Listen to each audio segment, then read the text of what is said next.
celebrations at first, and then by the time we get to asking questions. Okay.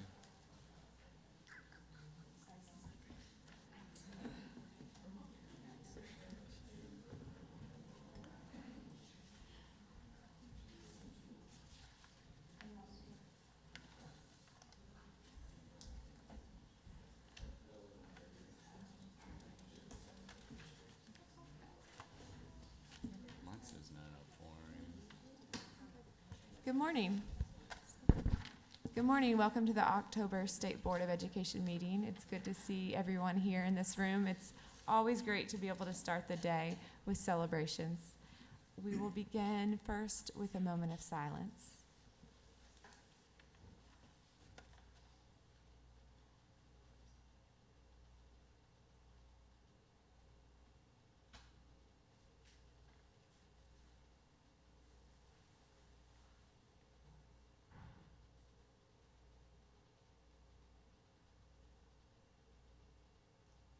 Thank you.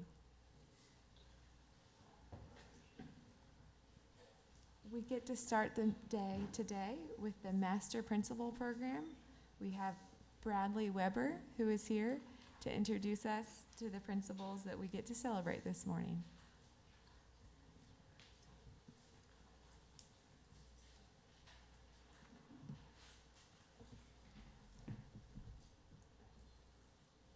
Good morning.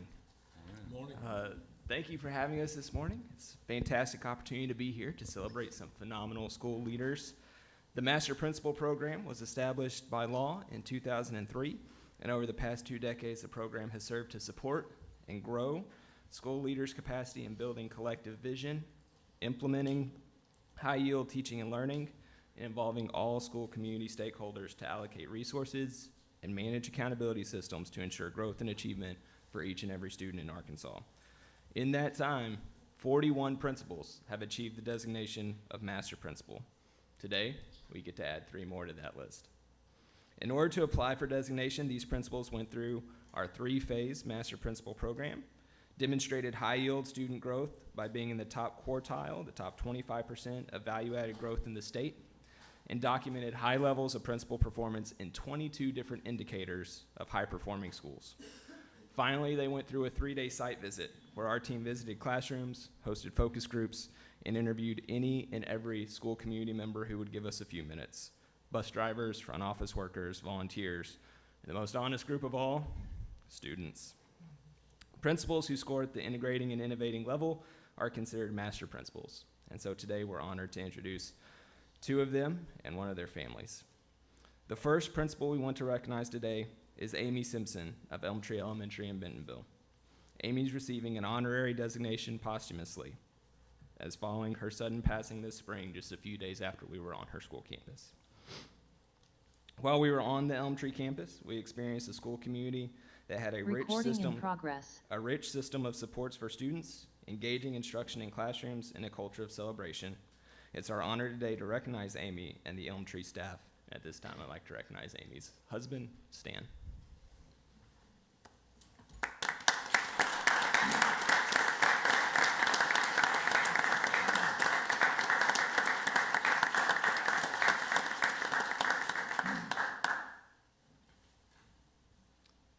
I certainly wish that I could be seated back there and, for her to be accepting this right now, but she's in the presence of her Lord and Savior today, and she wouldn't trade places with me. I do know that. It's an honor, and I really appreciate you recognizing and honoring her in this way. This meant a lot to her. She spent a lot of time working on those 22 prompts. It was a labor of love for her. Everything that she did about her job was a labor of love. She loved the kids, she loved her faculty, and she loved her staff. She loved her job. This means a lot to me. It means a lot to my family, and it's a very fitting capstone to a career well spent. And I appreciate the opportunity to be able to experience this with you guys today. Thank you. Mm-hmm.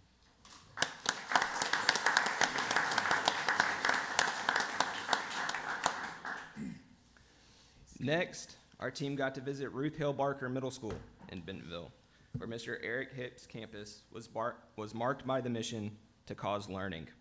Staff engaged in robust professional learning communities to plan, implement, assess, and adapt instruction to meet the needs of each and every learner.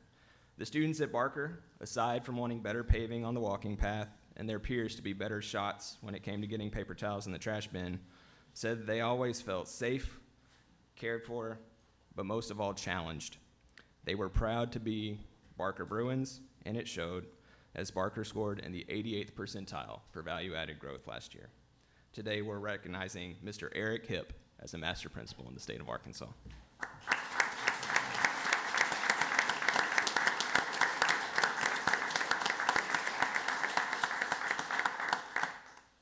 Thank you, Mr. Weber. Thank you to the Master Principal Institute and ALA. Thank you for the past several years of training and working together. And it's a great honor to be here today. Thank you, board, for allowing me to come and speak for just a couple of minutes.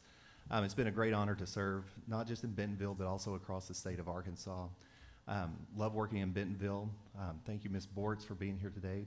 Ms. Kelly Bortz, our Executive Director for Middle Level Learning. And started out in Springdale as an assistant principal. Got to work with Miss Kathy for several years there under Miss Sarah Ford at J.O. Kelly Middle School. Before that, teaching down in the River Valley at Clarksville. But before that, I grew up in a little town called Primm, which is up in Cleveland County, and graduated from Westside Gross Ferry High School. And my mom and dad are here today with me, Wendell and Dana Hipp. And so I've got Miss Bortz, who's with me now, but then my mom and dad from the beginning, and got to see a little bit of everything from small schools to big schools to middle-sized schools, all the way through. And I love education here in Arkansas, and there's a lot to offer. And I always encourage you just to look at those little schools. Not me, but there's some gold still left in the hills up in Cleveland County. So always, I just encourage you to always give the support to those little schools as well.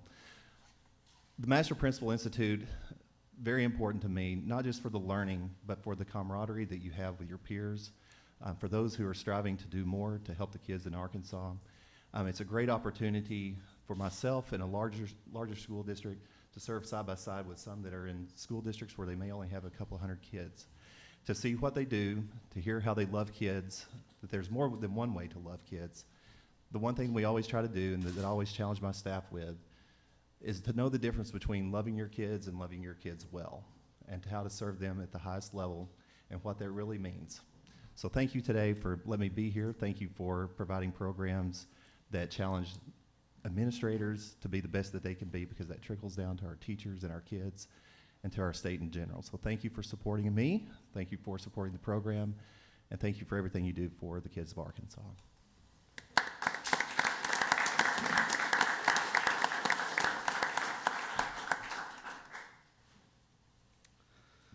Finally, our team had the opportunity to go down to Springdale and visit Miss Michelle Dozier of J.B. Hunt Elementary. Highlights of our visit to Hunt include the dynamic student leadership on campus, the distributed leadership capacity of Principal Dozier's staff, where each and every staff member, from the front office to the counseling office to the classroom, was empowered to do what was best for each and every student. The level of engagement with the community to secure and apply robust resources to support families was unlike any we had ever seen, where there were volunteers who came in to host boys' book clubs to teach not only foundational reading skills, but also life lessons that would long serve them well into the future. For those reasons and many more, including the fact that Hunt was in the 98th percentile for value-added growth last year, it is our honor to recognize Principal Michelle Dozier and the Huskies of J.B. Hunt Elementary.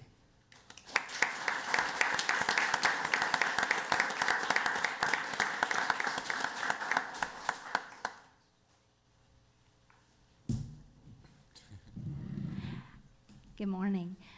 I just want to say I also started my career in Springdale. I started as a teacher there and then became assistant principal and principal. And I just want to say how much I value my district in believing in continued education and continued learning for teachers and principals. And I had an amazing experience in the Leadership Academy, the things I learned there, as well as the people I was able to meet across the state. It's just the connectivity is just a great experience. And so I would be remiss in not acknowledging the staff at my school, because I came back always so excited, and they are the ones that carried it out. And if they just were amazing, and I couldn't have done it without them. So thank you very much for providing a Leadership Academy, and I believe it's a great experience for principals. Thank you so much.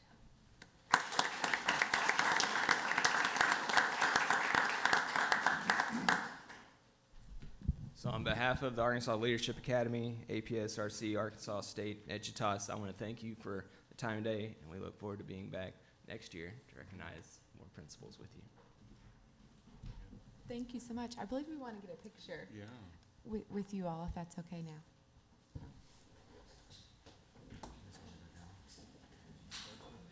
We should get one with all of their faculties and mom and dad and everybody. Mom and dad is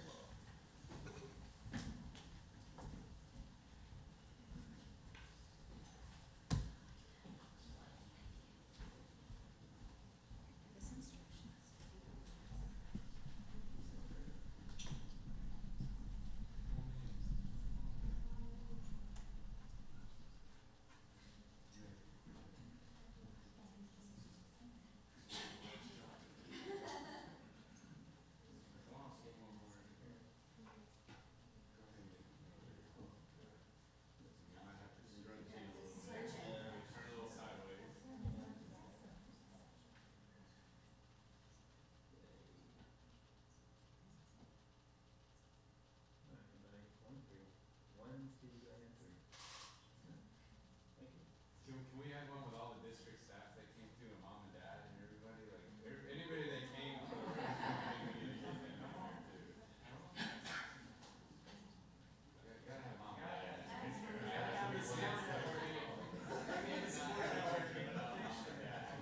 Everybody get in here. We can just all scrunch in. Guys, we gotta get you in a picture.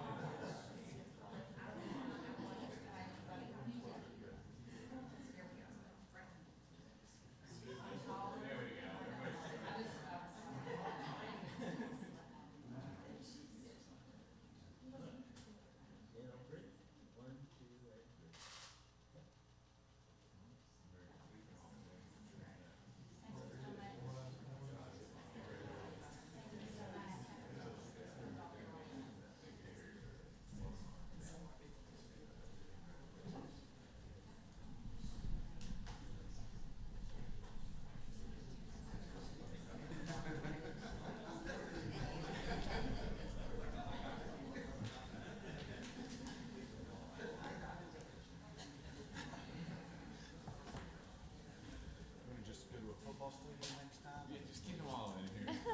Why not? Mom and dad came all the way down here. We gotta get them. I agree. We have to get bleachers installed. I'm okay with that. Down here. I'm okay with that. It's a good problem. Yeah, it is.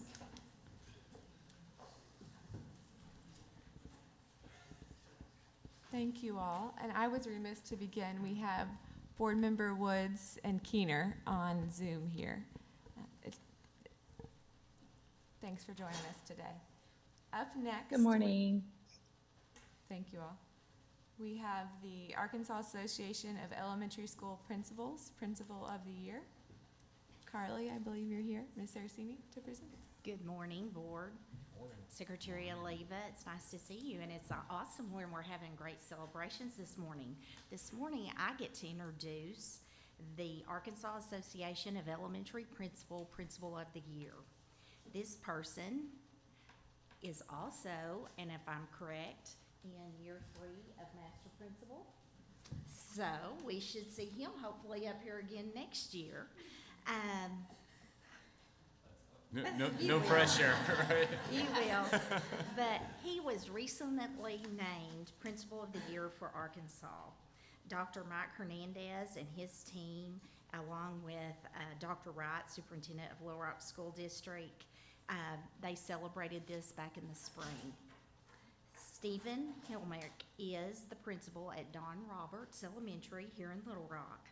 This award of Principal of the Year is given each year to an Arkansas elementary principal who has succeeded in providing high-quality learning opportunities, not only for his students, but for his peers, and for exemplary contribution to his profession.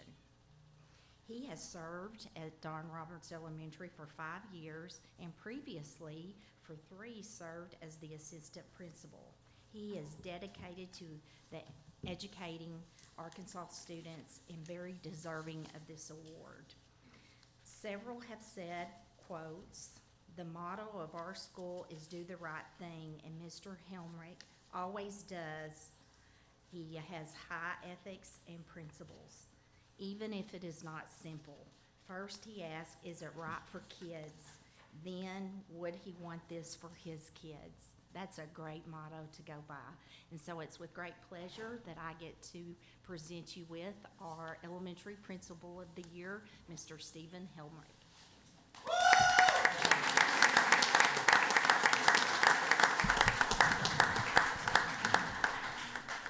Well, thank you, and it's awesome to be here with you guys today. I am the proud principal at Roberts Elementary here in Little Rock, and had the awesome honor of representing Arkansas last week in Washington, D.C. at the National Distinguished Principal celebration. And what I took away from that, honestly, was there were 37 of us from all corners of the United States.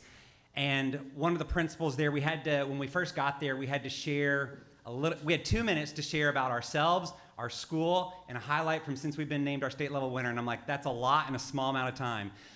But the Alabama principal shared, she said her motto is be where your feet are.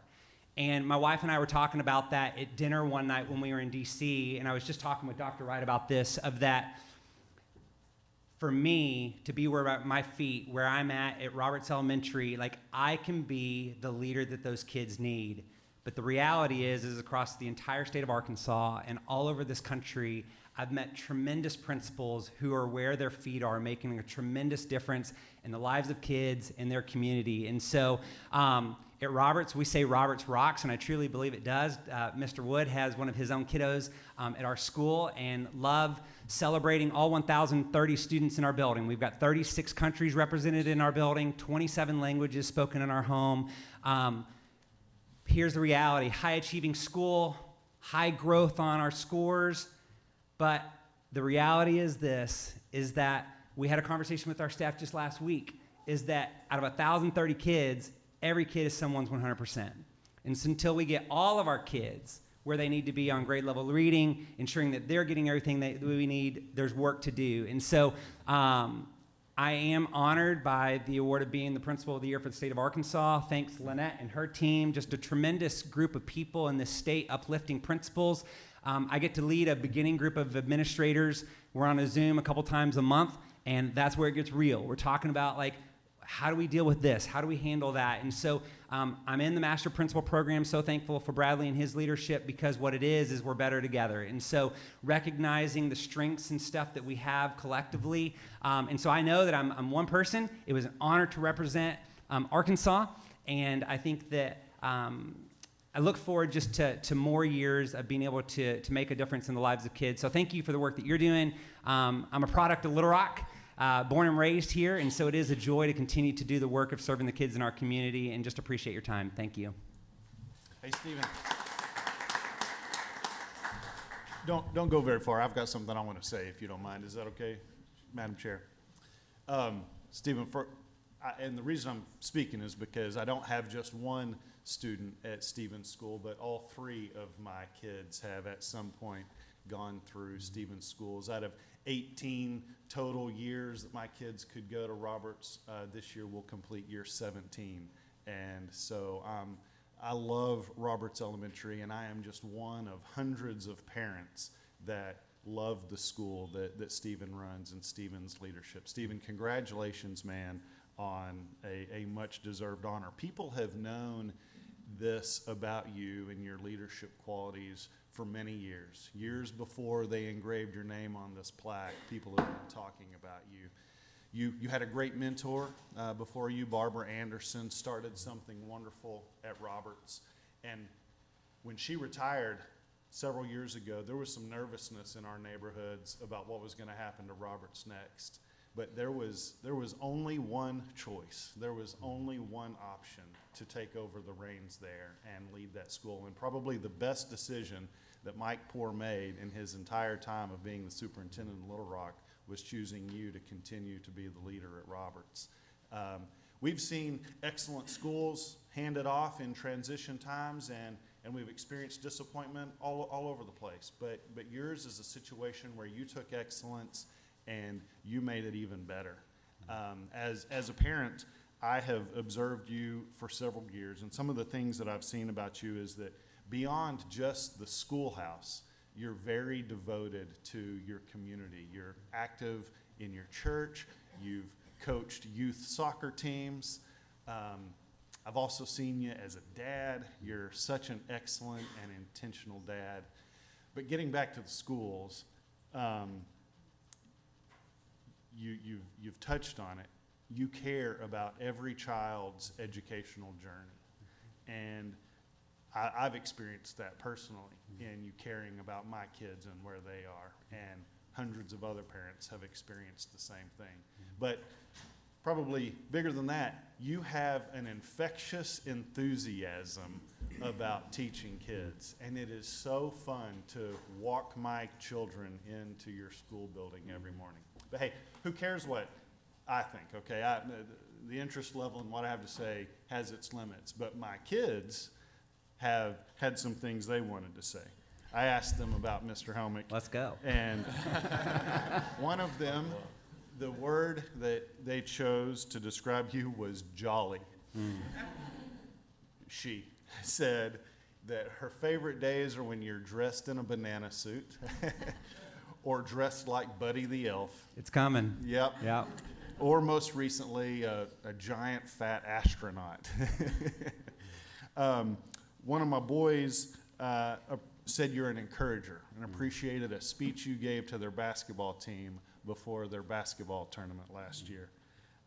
Another of my boys, same one. He said he cares a lot about us, and he remembered you going out to the parking lot to get him when he tried to run away as a kindergartner because he had a little bit of separation anxiety and he wanted to follow Dad home, and you were there for him, and it stuck with him. My other boy remembers you allowing the staff to duct tape you to the wall so that they could throw pies at you because of success in one of the fundraisers, or being slimed. All of this, Stephen, is just the culture you've built at Roberts for excellence and creating enthusiasm for the kids to be excited to be there every day. So I renew my invitation for the staff and the leadership of this department to go to Roberts and spend some time with Stephen. Principals across the state, if you are looking for ideas, look up Stephen Helmick and give him a call, because he has a lot of wisdom to share with you. Little Rock's lucky to have you, Stephen, and so is Arkansas, but more personally, my family's lucky that you were the principal to our kids. So thank you, Stephen, for all you've done. Thank you so much. I truly appreciate it. Thank you.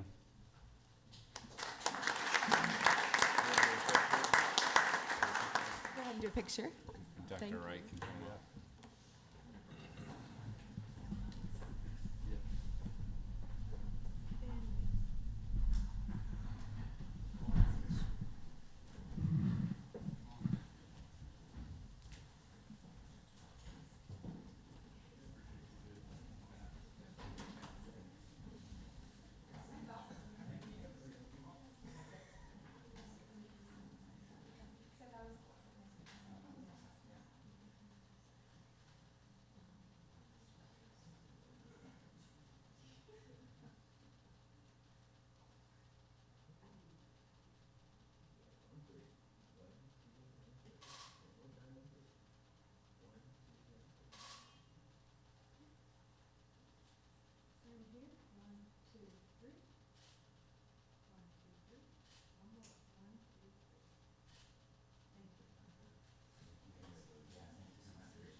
A lot of bias. That was great. So I know we have more spotlights, but I just think it'd be fitting just to mention how much it meant to recognize some of our school leaders across the state. And when we talk about improving student outcomes, improving learning for all of our students, we often talk about how the teacher is the greatest impact on improving student performance because of the hard work they do in the classroom each and every single day. But the research is also very clear. The number 2 indicator of a school rapidly improving is the principal leading that school. And we heard today about some of the passion, the commitment, the culture that these leaders create. It takes a lot of courage to stand in front of a school faculty and be responsible for all of those students. So anytime we can identify and recognize and celebrate the talented principals that we have in this state, it's something I think we should really cherish. So I appreciate that we had an opportunity to do that today. Yep. Thank you. Up next, we have Ms. Salam to present the Arkansas's 2024 Teacher of the Year. Good morning, everyone. Good morning. So today brings the opportunity where I get to come before you twice, which means I am bringing some exciting and great news. In fact, it gives me great pleasure because I believe that Arkansas has one of the most incredible Teacher of the Year programs in the nation. As I've been in my year since my announcement, I've learned how Arkansas really celebrates teachers, and I'm so thankful and grateful for that. So on Monday, we had the chance to enter the classroom of Mr. Bo McCaslin, and his students were so excited when the announcement was made that he is the 2024 Arkansas Teacher of the Year. And in that moment, I recognized how excited he was to show off his own students. He often talks about how his students are really the heart of his program. And in the past 3 years, he's built this incredible television production program at DeQueen. It's absolutely amazing. And his students really have choice, and it's student-led, and they have so much leadership and direction under him. And he really talks about the impact of building those soft skills, those professional skills, for our students to be prepared to enter the workforce, whether they pursue a career in CTE or not. He just wants them to be able to be productive citizens, and he's so passionate about that. In fact, one of his own students got her own check over the past weekend, and so I thought that was so powerful to speak to what an incredible educator he is and how much he loves his students, how much leopard pride he has for his district. And so I am very proud to present to you the 2024 Arkansas Teacher of the Year, Mr. Bo McCaslin.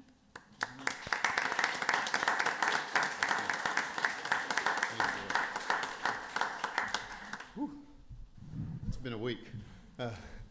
It started off Monday with that great surprise. Tuesday had the chance to spend some time here in the Desi building and get to meet everybody. And it's just been a wonderful process over the last several months. Thank you, board, for giving me the opportunity to come up here and be recognized.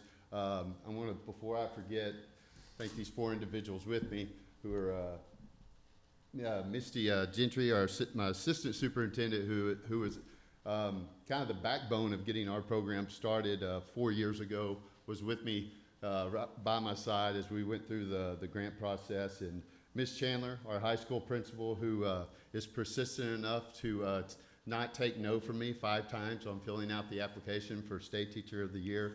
I finally gave in. I'm so happy I did. And Mr. Sanders, our superintendent, just a wonderful man. Greatest boss I've ever had in all the business or all the places I've worked.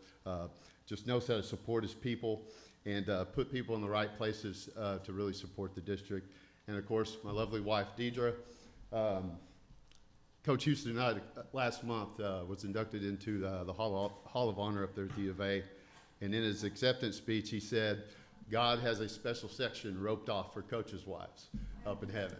And I agree with that 100%. Now, I haven't officially been a coach since spring of 2020, but because of the way I operate and the choices I make, she's still having to make some of the sacrifices that coaches' wives make, and couldn't do what I do without them. And of course, it's not my success story. This is our success story. It's our Leopard family success story. I think it's a perfect example of what can happen when you have great kids, great leaders inside the school system, great families who are invested, and community members who are willing to come to the table and really create partnerships that create opportunities for our students. We had that at the Queen, and our program is a result of that. And I know we're not the only one in the Queen that has been doing that. That's been happening in places in the school districts across the state. I hope to shine the light on those partnerships that are taking place, but I also hope to hear from teachers across the state to learn from them and share their great stories. That's wonderful.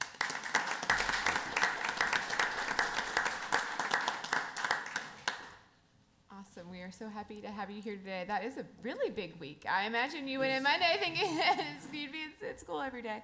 We appreciate you making the drive and your team as well. We look forward to working with you more, learning from you, and really getting to know your students as well. So thank you very much. I hope you all feel honored in this. Can we get a picture with them? Yeah, let's go ahead and get a picture. Bring everybody up.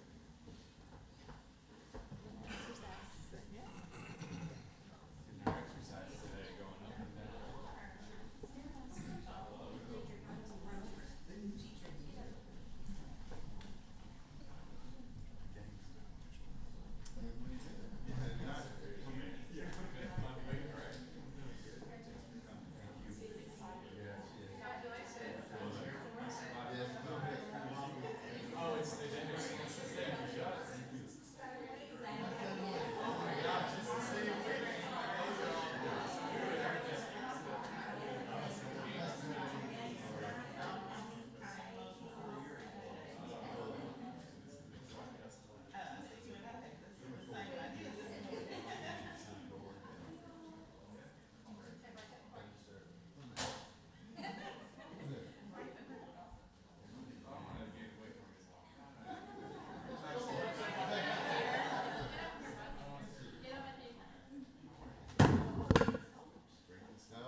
Thank you, Gail.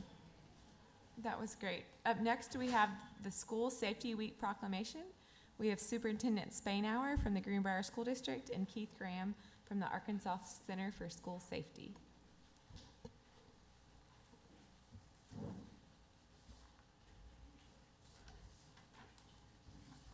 Good morning. Thank you for allowing me to be here and to present the resolution for School Safety Week, hopefully for next week, October the 15th through the 21st. Whereas more than 473,000 students attend public schools in Arkansas, and whereas a safe and secure environment enhances student learning, and whereas approximately 70,000 administrators, faculty, and staff at Arkansas Public Schools are committed to providing a safe and secure learning environment for all students, and whereas there are 461 school resource officers who assist in ensuring students remain safe at our public schools, And whereas the Division of Elementary and Secondary Education and the Arkansas Career Center for Safety and the Arkansas Safe Schools Association have partnered together to provide school safety resources and promote a safe educational environment. And whereas the Safe Schools Committee is charged with developing model policies and procedures that may ensure a safe and productive learning environment for students and school employees, for recommending to the State Board of Education any necessary rules and regulations for ensuring a safe school environment, and for recommending to the House Committee on Education and the Senate Committee on Education any necessary legislation for ensuring a safe school environment. And whereas local and state law enforcement agencies and organizations provide support to school districts. So now therefore be it resolved, the members of the State Board recognize the week of October the 15th through the 21st as Arkansas School Safe Week. Thank you. On behalf of the Arkansas Center for School Safety, we want to appreciate and thank you for all your assistance, your partnership, and your guidance on training. We cannot provide the best training for our educational staff, our administration, and ultimately our protection of our kids. So we appreciate it and want to thank each one of y'all. Thank you both for coming here today and for sharing that. I know that you all and many others have done a lot of hard work in this space over the past few years. And we appreciate it as we think about our students, teachers, and administrators across the state. So thank you very much. And with that, we will go ahead and move on. I want to double check. Board members on Zoom, are you able to hear us okay?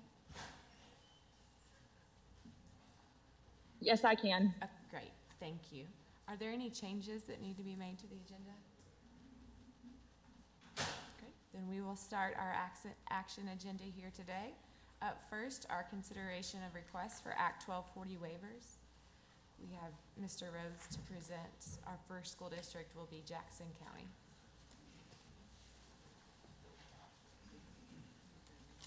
Good morning, members of the State Board. Andreas Rhodes with the department. Stephen Reynolds will actually be presenting the items to you as he worked on the review of those applications, and then the school districts will present as well. But I'll be available as well. All right, so first up, we have the Jackson County School District. So hung over the procedures for the hearing of this waiver. So the school district will get 20 minutes to present its waiver. The State Board can ask any questions at any time. I don't think we have any opposition to the waiver, so if we do, they'll get 20 minutes. Madam Chair, if you'll swear everybody in. And I wanted to clarify one thing on the waiver. It's my understanding that the school district wants to rescind the licensure waiver as it relates to the ALP portion. I'll let the representatives of the school district confirm that on the record. Thank you.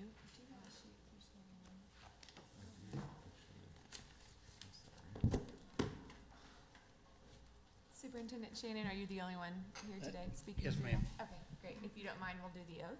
Do you swear or affirm that the testimony you're about to give shall be the truth, the whole truth, and nothing but the truth? Yes, ma'am. Thank you. You have 20 minutes to present. 5 years ago, the Jackson County School District received a licensure waiver. And the reason we asked for that waiver, at that time, we had a counselor that passed. The counseling timeline of the 3-year waiver was very hard. Even though that teacher completed it, we were worried about that. And at that time, there was very little online. And so the 3-year window and the other licensure issues caused a concern about completion. And of course, if you have somebody on an ALP and they don't complete it, you can't have somebody else on an ALP. And hiring certified teachers was an issue. And so we always open up a position within our staff. If someone wants to become a counselor or a librarian, or they want to go back to school, we do that. Now, to this point, we haven't, it's been a safety net. We have not had anybody go past that. And we stay on top of that to do that. But we're a small district. we have to grow our own, and so when you're a parent or you're a teacher that's a parent that has children, sometimes timelines can be a little worrisome, especially for the district, because once somebody starts that process, they need to finish. The second part of this waiver was our request, and in the rules is it requires that a school district that has a school within a school district that has 300 students must have a full-time librarian. And so when everything unfolded and the testing is going to be added to the second and third, we have an elementary school that has 322 kids, a high school that has 308 kids. So when I looked at our schedule, I looked at our rotation for our students in the elementary. I had a former very good math teacher who's also now my librarian. And so there was opportunities in the afternoon for her to be a math interventionist, especially on the K2 level, which after this year and the following year, they're going to be tested. So once everything unfolded with the LEARNs, I thought, okay, how can I support these teachers? And so, offering strategic reading classes with librarians that they're not tied to that building. So started the process of having legislation.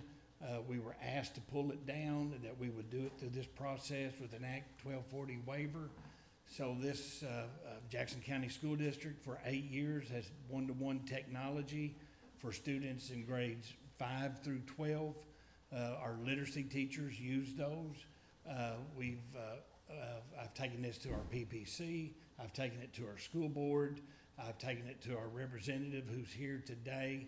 I think it's just a much more efficient way for us to use these positions to offer classes that were like strategic reading. And so that's what I'm asking for in this waiver, is to raise the number from 300 to 500.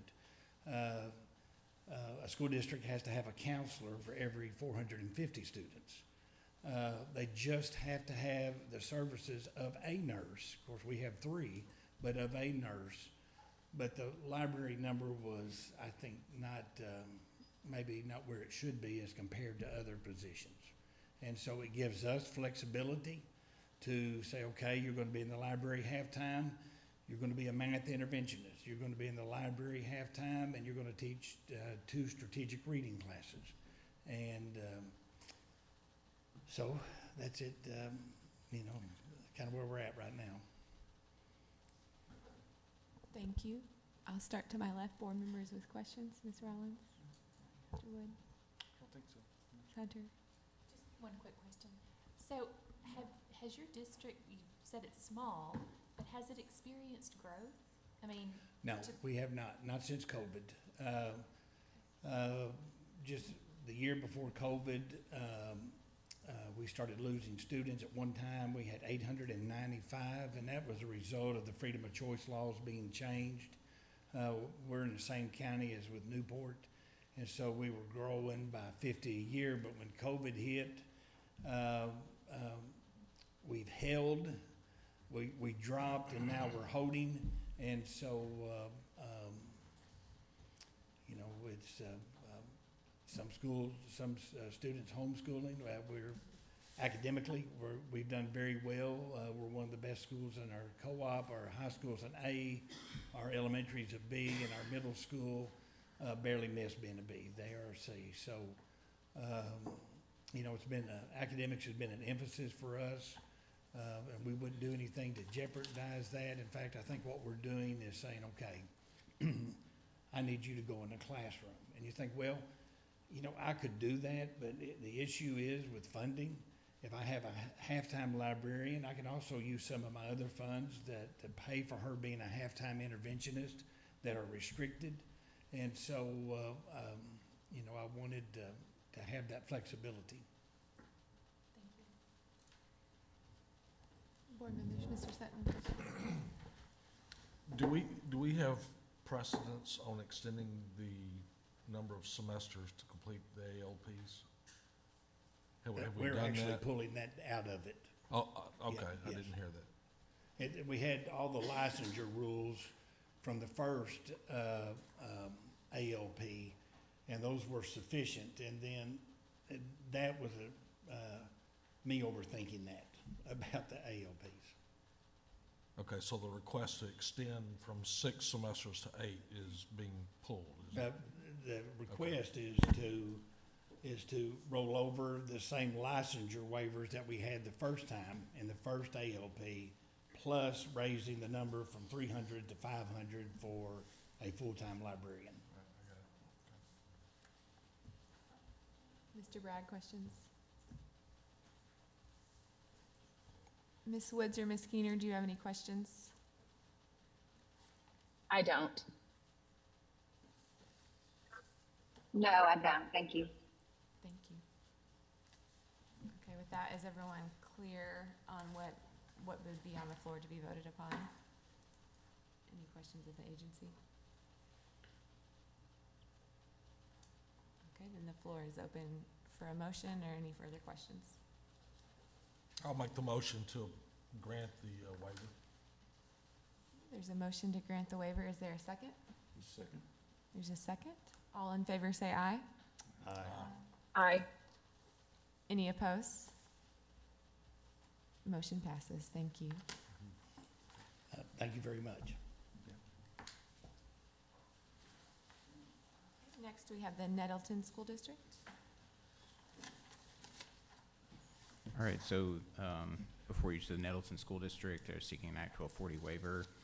I think they're only requesting a 1-year waiver. And so for the next 3 school districts, I'll go over this again, but I've already spoken with the school districts. So the law requires that school districts have a policy for taking attendance. And so based on their applications, it looks like that they have a policy and they have a plan for taking attendance for their virtual program. And so I've asked them to confirm on the record that they want to rescind that portion of their waiver. The representatives from Nettleton, I think, are on Zoom. But the same procedures apply, 20 minutes per side. You guys can ask questions at any time. Great, thank you. Do we have Superintendent Kurtner on Zoom? Or, Yes, hello, can you hear me? yes, we can. Good morning. If you and is there anyone else from Nettleton that will be speaking? Yes, we have Dr. Lacey Baker. We also have Mr. Keith Thomas, and I'm looking to see possibly one of our teachers. Dr. Baker, can you help me? I can't see who else on here. Yes, ma'am. Madison Perdaman, who is the instructional facilitator for the academy, is on as well. Great. Before we begin, if you all would confirm the oath with me. Do you swear or affirm that the testimony you're about to give shall be the truth, the whole truth, and nothing but the truth? Yes. Yes. Yes. Thank you. You have 20 minutes to present. Good morning, everyone. Thank you so much for having us this morning. Let me take just a minute to introduce that, yes, we have our superintendent with us, Dr. Karen Kurtner. We have our director of the Nettleton Virtual Academy, Mr. Keith Thomas. And we have our instructional facilitator, Ms. Madison Perdaman. And I am Lacey Baker. I'm the assistant superintendent for curriculum and assessment here at the Nettleton School District in Jonesboro. And we are coming before you today with the help of Mr. Reynolds, who I would like to take just a minute to say thank you for all of the assistance that you have given us these past few weeks as we work to ask for this extension of the waiver that was already in place that allowed the Nettleton Virtual Academy to begin. Now, the Virtual Academy at Nettleton started much like all of the other ones did. It came about during COVID, all of those times where we were trying to work through those things, but yet continue valued instruction. And then once we had reached that peak and moved over that hill, well, then we were able to take what was the best parts of those instruction and keep those for our Nettleton students and our Nettleton families here in Jonesboro and continue that in the Nettleton Virtual Academy. So we made our application. A couple of years ago, you approved it, and now we are back again asking for that extension. We have seen continued application and growth within our virtual academy.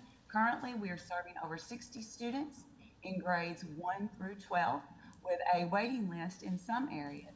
And of particular note, what we are seeing is we are the only school district in Jonesboro currently that has any type of a virtual setting. And so we are finding that students and families from other area school districts are asking about transferring into Nettleton and being a part of the virtual academy because they believe that they can be successful in this setting. And we have found that our students and our families are very successful. They come together on campus for various things such as assessments, field trips, or just if they still need the support services that can be provided by our district. The Virtual Academy still has the complete support of our board and our superintendent.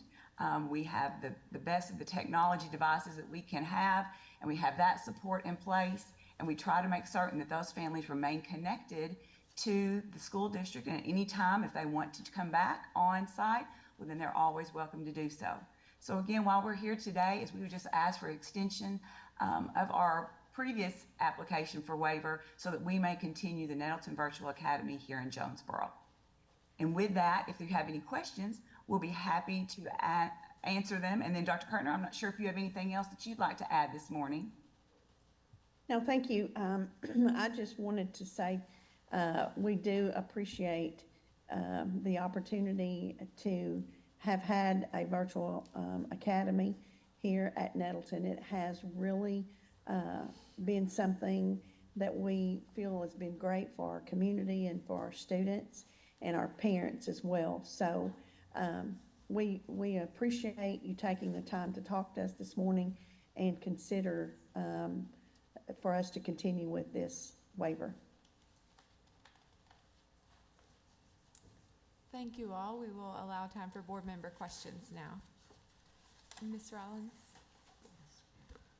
I think I'd like to hear the process of the district if a child is not successful in your virtual program. Can you talk to us about that? Absolutely. I think what we'll do is so that we can let everyone have a chance to speak and you can have the various viewpoints. Mr. Thomas, if you'd like to start as the director, and then Ms. Perdaman, if there's anything else that you'd like to add in as well. Yeah, so if a student is not successful, you know, we do use all means possible to try to improve, you know, they have to have a parent coach at home that helps them with assignments and such. But when it comes down to it, if they're not successful, then we have the conversation with the parents and do recommend them to go back on site, whether it be at 9 weeks. And, you know, we have some that start off and they realize and we realize that it's not a setting for them, and we have moved some back at 4.5 weeks. But we try to get them back as soon as possible where they can have a fighting chance with their grades as such.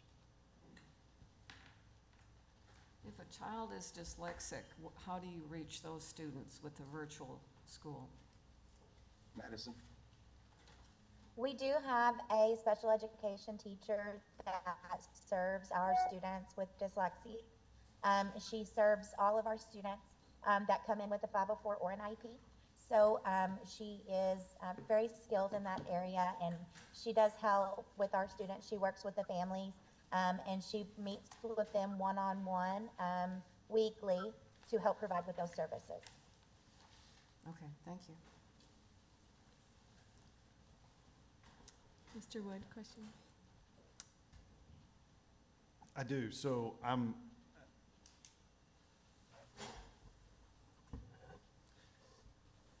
how are you, well, let me just ask generally, how are your virtual students doing in reading?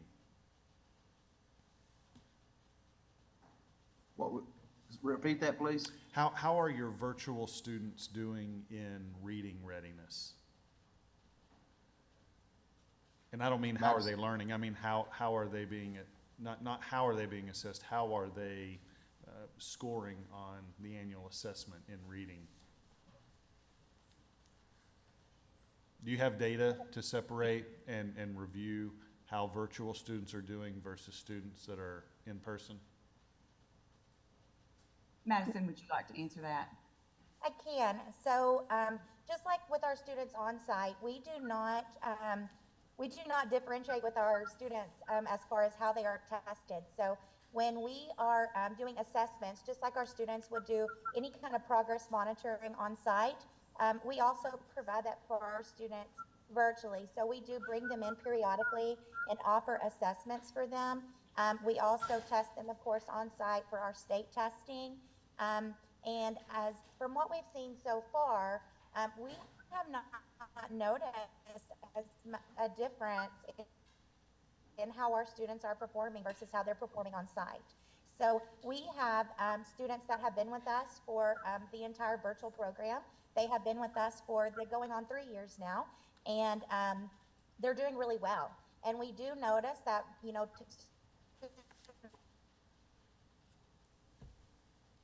students that have been with us for 2 years, we notice that when they are going on struggling in areas, they are still performing well, and they fall right back into the classroom and with the curriculum that those teachers are providing. Okay. Well, I don't think I really heard a specific answer to my question there. I appreciate that maybe, you know, you don't have the number at your fingertips, but I approach these virtual requests with a little bit of, you know, it's not skepticism, but just a little bit of frustration. Having been a parent that lived through the virtual delivery of school over the last few years, I'm suspicious that it's not as effective as in-person learning.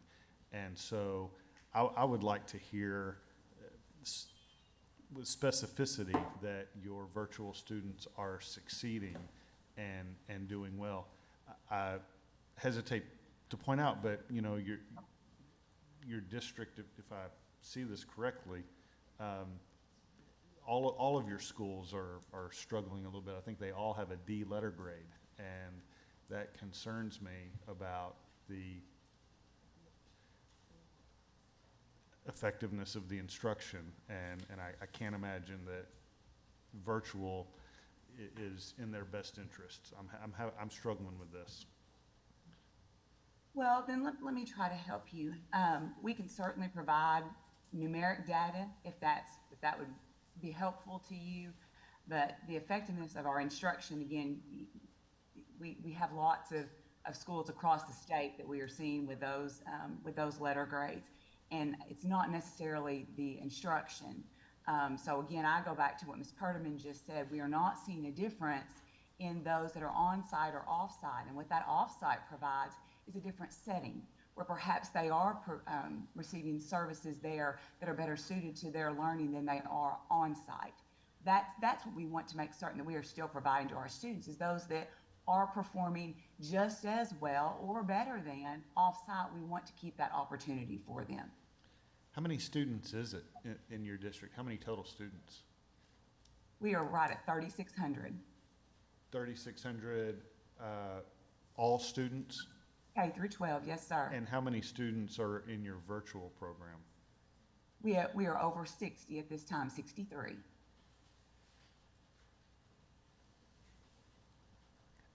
What, any specific reason why they don't just come back to the classroom?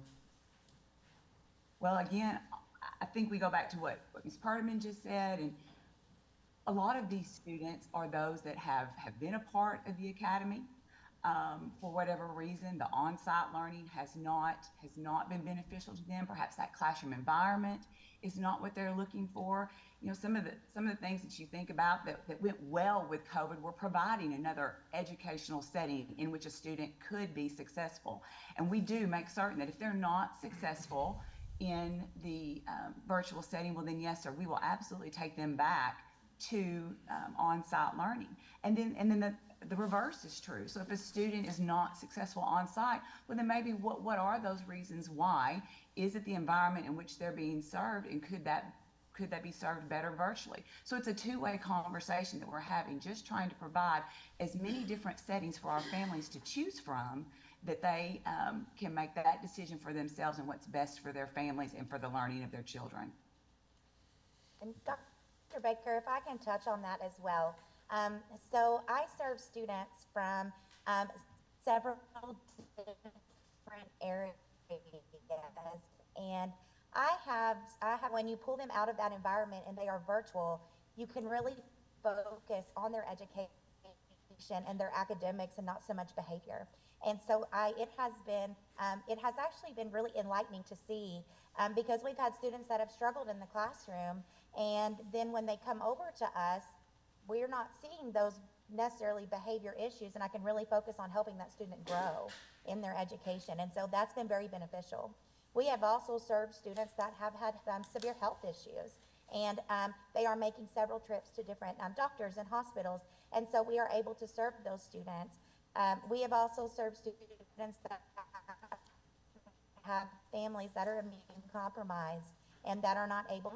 And so we are serving students from several different areas, and so we are giving them an outlet to be able to still receive a really great education and still be able to provide that to them while in a different environment.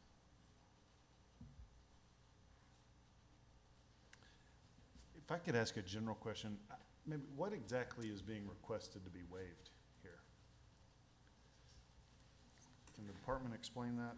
And I'm sorry if I'm missing something obvious. So the law requires that students have a 6-hour instructional day. And so based on the school district's application, the asynchronous learning part of it, the law doesn't address that at all. And so for them to be able to utilize the virtual program, they would have to waive the 6-hour instructional day, and they would have to waive the law and the standard. Additionally,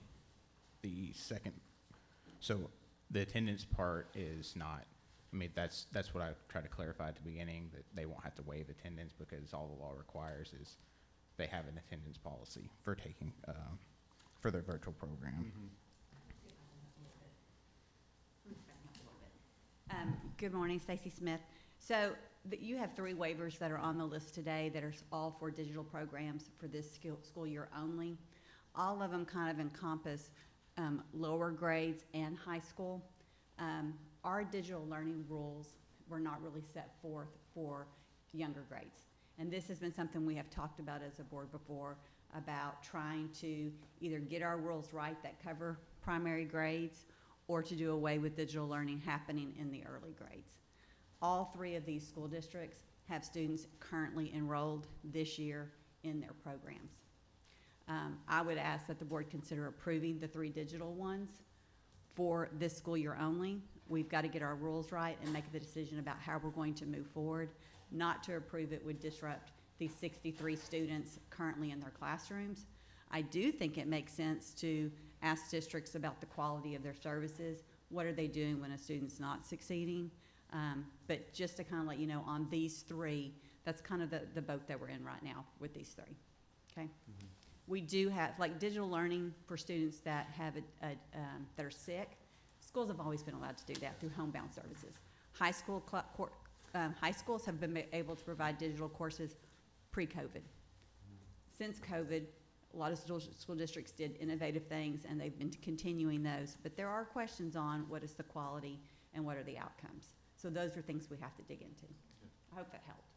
It does, and I'll probably, I'm persuaded by what she says, especially the disruption. I do hope that we'll lean into the rules on digital learning over the next few months and give districts heads up for next year. Yeah. And to each individual district, I hope you appreciate that we care deeply that you know where every single student is, even if they're at home learning.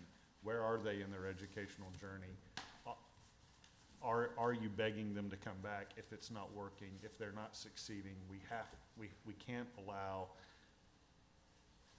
choosing a different environment to be to their detriment. So I hope that will be of utmost importance to you. Yeah, and Dr. Moore has actually spoken to this several times. Yeah, can I add to that?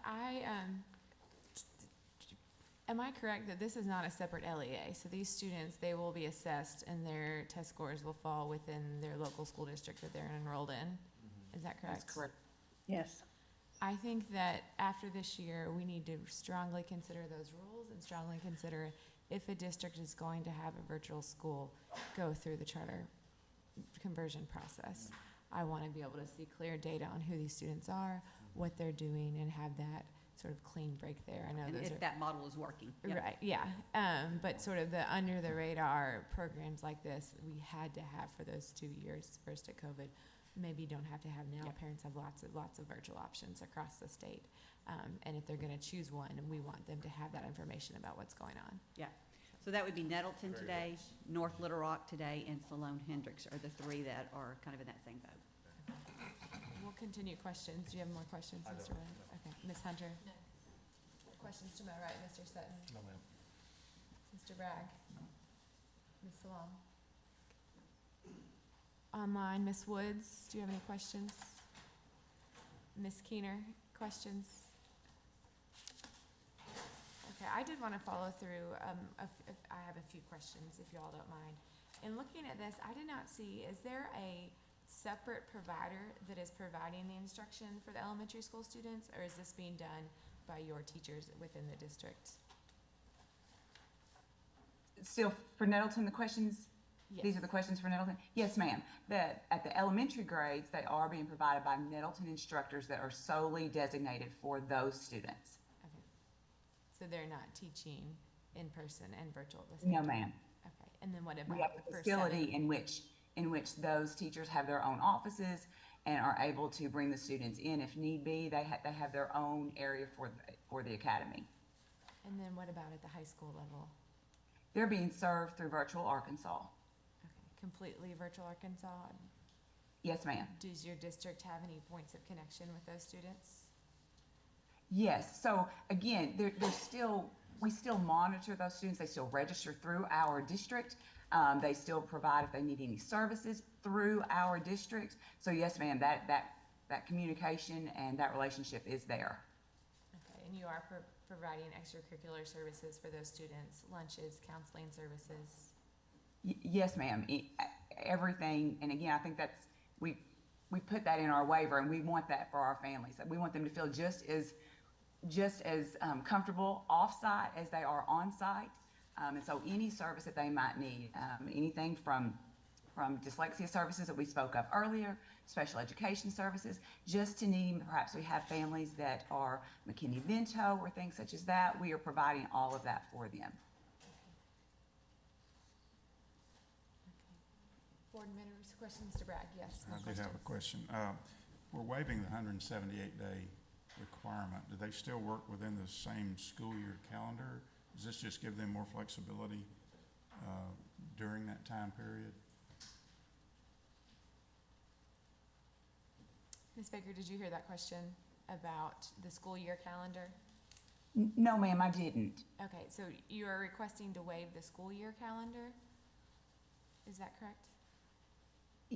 Yes, ma'am. So we're requesting all the waivers that we had in place, other than the attendance, which Mr. Reynolds had said that we no longer needed. So yes, ma'am. But we still follow the same calendar. So the virtual students still follow the exact same calendar that the on-site students do. Okay, how many days is that? 178 student days. Okay, do we know why there's a waiver then? For that? I mean, unless it says in person. Yeah. Okay, Mr. Bragg, more questions on No, that? that's fine. Any more questions, board members? I did just as the agency, I have a question, as we're looking at, do we know how many districts currently have virtual programs through Act 1240 waivers?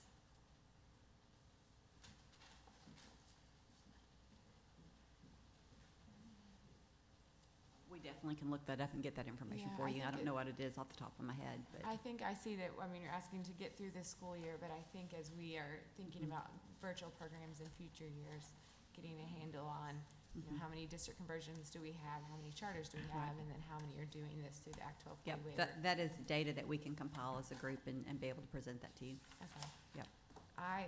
And I know we've heard particularly from Virtual Arkansas in the past, but I think there's just more discussion to be had as to what that looks like moving forward. Yeah, this seems like it's gonna be a working meeting Yeah. topic someday.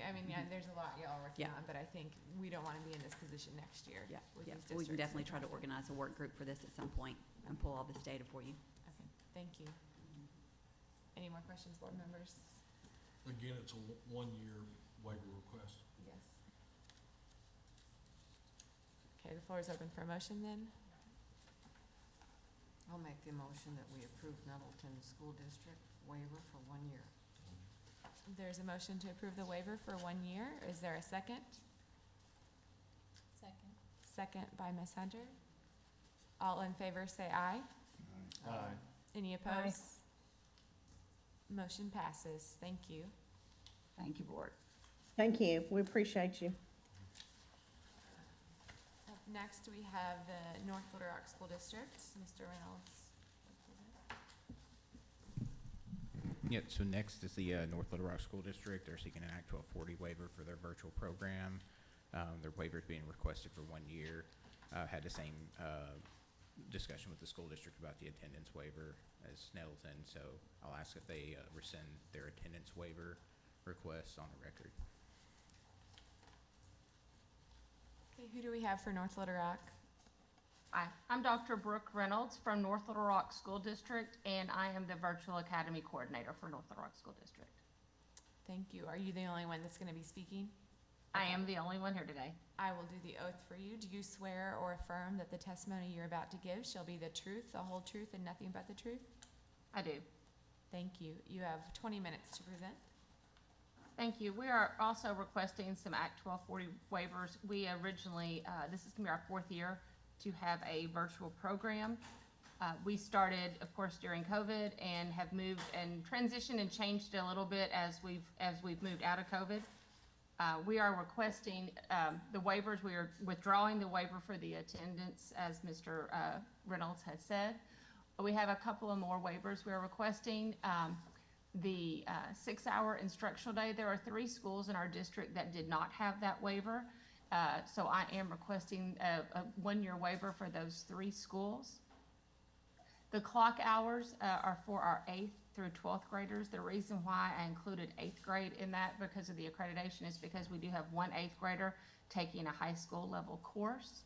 And then the last waiver is the recess waiver. We have a few elementary schools that did not have that waiver in place, and so that's why we're requesting that waiver. We currently have a little over 100 students in our virtual program. We primarily have secondary students. We are trying to move away from elementary students being in our virtual program.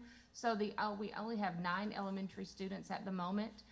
We are grandfathered those students in because they've been virtual with us and have been successful. We are not accepting any new K-5 students in our program, and that was a decision made by our committee and our school board that we think it best just to keep new students to grades 6 through 12. We currently are using the Pearson Virtual Learning Platform. We've used this is our 3rd year. It's an approved digital provider by DESE. We are using a combination of some of North Little Rock School District teachers and some of Pearson virtual teachers that are Arkansas certified, depending on the courses offered and the courses that we need and we're able to cover with our teachers. I believe the question was asked by Nettleton about testing and test scores. We do have all of our students take the NWEA, just like all of our in-person students. And of course, they come on campus to take the ACT Aspire. I have compiled all of that data from our last year's students. I don't have converted to what this year's because it's not apples to apples because they're different students. I will say this, our scores for the ACT Aspire were in line with what our district is, and we know we have work to do in reading. So I know that's the thing, but as I'm looking at most of the students that were in need of support have returned to the building and are no longer virtual with us. As far as supports and answering again some of the questions that were asked earlier, If we see a student is struggling in our virtual program, I do conference with the parent and the student and ask that if they're not successful with us, that they do return to in-person learning. We don't want students staying with us and not being successful. And so we do ask them to return to the building. Our program has gotten smaller each year, but we're still serving over 100 students in our district, ranging from needs anywhere from physical needs because they are having health issues or mental health issues, and those types of things. We're getting ready to start our second 9 weeks, and we probably have 38 people on our waiting list to be in our virtual program. And that's what I've been doing the past couple of days, is contacting those families to see if they are interested. Some of them left our district and went to other virtual programs because they just want to be virtual. So I hope that kind of answers questions and gives you a little history about our program and the waivers that we are currently requesting. They are a year-only waiver, and I hear what you're saying about the questions and those types of things, and these waivers are to get us through the rest of this school year, and if we need to make some changes beyond that, I know that this virtual program is important to our district. Our board supports it, our superintendent supports it, and would like to see it continue in our district, and do whatever it takes to make that a successful program. Thank you, Dr. Reynolds. We'll go with questions. Ms. Rollins? Mr. Wood? Yeah, you said something in your presentation. You said that when students are determined to be in need of support, that you ask them to return to the building. Could you No, that's not. I was just saying that looking at their ACT Aspire scores, those that were in need of support in that reading category, most of those students have returned to the building this school year. We ask them. We basically look at their performance through as a 9 weeks basis. If they're not successful the first 9 weeks, we do ask them to return to the building. We did not base that off of their scores. I was just reporting that most of those that were in need of support from last spring's testing session for Aspire, a lot of those ones that were in need of support for reading have returned to in-person learning. Okay, no, makes sense. I just restate my, emphasis on let's not forget about our virtual students. Just, don't let them become out of sight, out of mind. It sounds like you have some focus on them. I appreciate that. I appreciate that you acknowledge the district has some work to do. But based on the things that Ms. Smith told us earlier also about the disruption it would be, I'll support the waiver request. More questions, Ms. Hunter? Questions down here, Mr. Sutton, Mr. Bragg, Ms. Salon. Ms. Woods, any questions? I just have a quick follow-up to all of this. If a parent disagrees with their child returning to in-person classroom, how do you handle that? What's the policy? Well, depending on what the situation is, we've handled it multiple ways. Sometimes we just tell them, we're sorry, but there's just, unless there's an extenuating circumstance, whether it be a health issue or something that's a big deal, we basically say that is your option. We cannot let your student continue to fail. We need you to go back in the building. And yes, we do have some pushback, but we always are able to work something out. And we just wanted them to know that we're concerned about their child's education as their priority. And usually that kind of works through with their parent, unless there is just some really, situation that they need to stay virtual. Once we have those conversations with the parent, letting them know, hey, graduation's at stake, because that's a lot of it with our high school students. We want your child to graduate and graduate on time. That kind of turns some wheels in their head. They do agree and say, okay, let's move it on. Or we put some supports in place. If they insist on staying virtual, they can come in and meet with me. We have, people that they can work with and make sure and do whatever it takes. Just want to make sure they're successful. That's our priority, is the success of that student's academic career. Thank you. Dr. Reynolds, at the high school level, you said it's North Little Rock and Pearson teachers, is that correct? Correct. We have been able to allow some North Little Rock teachers excuse me, I'm going to put my phone call on hold. we have made it where we do have some North Little Rock teachers teaching the high school students. Those teachers have a period where there's no student in the classroom with them, and they devote that time. There is never one of those crazy where the kids are sitting there trying to teach virtually. That is not happening. We've had it scheduled where the teacher has a block of, instead of having kids in the building with them, they will, I'm sorry, I'm hanging my phone up now. They are teaching exclusively virtual for a period. So that's how we've worked that out. It's just helped us out financially, not having to pay outside. We do use Pearson for some elective classes that we can't cover at North Little Rock because of the number of students. We can't warrant pulling a whole teacher for a handful of students that are taking a specific elective class. So that's primarily what we're using Pearson for. Okay. It's for teachers. Okay. Thank you. At this point in time, any more questions of board members? Okay, then the floor will be open for a motion. Motion to approve the waiver. We have a motion to approve. Is there a second? Second. And there's a second. All in favor say aye. Aye. Any opposed? Motion passes. Thank you, Dr. Reynolds. Thank you all for your time. I appreciate it. Up next, we have the Sloan Hendrick School District. Mr. Reynolds to present. So next is the Sloan Hendrick School District. They're seeking waivers to continue their digital learning program. They're requesting a waiver for 1 year. I've also spoken to the district about the attendance portion of their waiver, and I'd like to have them verify on the record if they want to rescind that portion of their waiver. And I think that we have a couple representatives from the district on Zoom. You said rescinding which portion? The attendance portion of the waiver. I think it's waiver request number 1. Okay, do we have Superintendent Rex? Am I saying it correctly? Yes, ma'am, that's exactly right.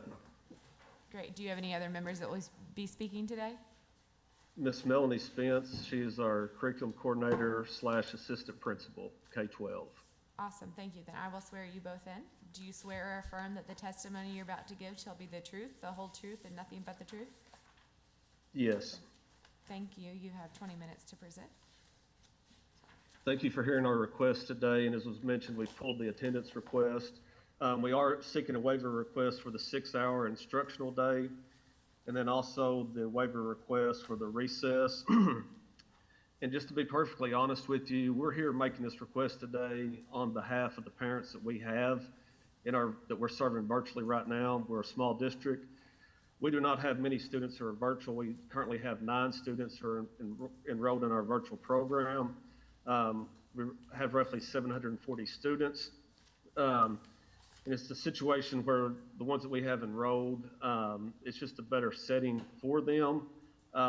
We're not looking to grow our program by any means. It's just an avenue that those parents who had been enrolled in our virtual program in the past felt like it was their best option when we sit down and discussed options with them last year at the end of the school year, because we had strongly considered not providing a virtual option. As far as test data goes, it really, it's scattered out, but it really mirrors what we're seeing from our on-site students. As far as the services that we provide, we do have some students who come on site for services. We have a student in elementary who comes on site for an art class each week. We provide dyslexia services, OT and PT. We are not providing the virtual program ourselves, and what I mean by that is we're using providers to do that. We're using a synchronous provider in grades K-8, and then using a asynchronous provider in grades 9 through 12. I understand completely the concern with the virtual option, and like I said, for the small percentage that we have, they're involved in this. They have performed as well as the ones that we've had on site, and it's really just a matter of the virtual platform being a better option for them than being on site. And I'll gladly try to answer any questions that you may have concerning our request. Okay, thank you. Board members, Ms. Rollins, questions? Mr. Wood? Are your students roughly what ages or what grades are they? Is there an emphasis on one grade group over another? There's really not. We have 5 students in grades K through 8. We have 4 students in grades 9 through 12. I can give you a better breakdown if you're talking about grade. Would you like grade level? No, that's okay. That's all, that's good enough. And just to provide just a little bit, and I mentioned this earlier, we're not getting new enrollments in our virtual program. It's students who, back when COVID hit and we came back on site and we had the virtual option, we had, just like everyone else, a large percentage, and then students slowly came back to campus. And for the most part, these are students who have stayed virtual throughout this process. Some even tried to come back and went back virtual during that time period. So, Yep. Well, I just reemphasize, not losing sight of your virtual students and knowing exactly where they are and, especially in reading, but in all of the content areas, so that, they are well served. But for the same reasons as before, I think it would be a disruption to cancel the program at this point, so I'll support it. Ms. Hunter, questions? Mr. Sutton? No, ma'am. Mr. Bragg? It says here the students will dial in between 7 a.m. and 10 p.m. Are the virtual teachers also available during that period? yes, in grades K through 8, it's asynchronous where they're required to report at the same time. So they are required during those designated times for those students in grades K through 8 to be logged in and interacting with those teachers. Okay, thank you. Ms. Long? Ms. Woods, any questions? None from me. Thank you. Thank you. Just to clarify on that, you said it is an external provider that's working with those elementary students. It's not your district elementary teachers? It is not our district elementary teachers. We are using a provider to provide those services, yes. And has that been the same provider the past 4 years? It has changed this year. In the past, we had used the Tri-Region, which was the North Central, Northeast, and Harrisburg Co-op. And there just was not enough interest in that for them to continue to be a provider. So we are using the Arkansas River Virtual Academy this year. This will be our first year for that. So the provider has changed this year. And have you gotten feedback from your families and students on that? So far, it has been very positive what we've received up to this point.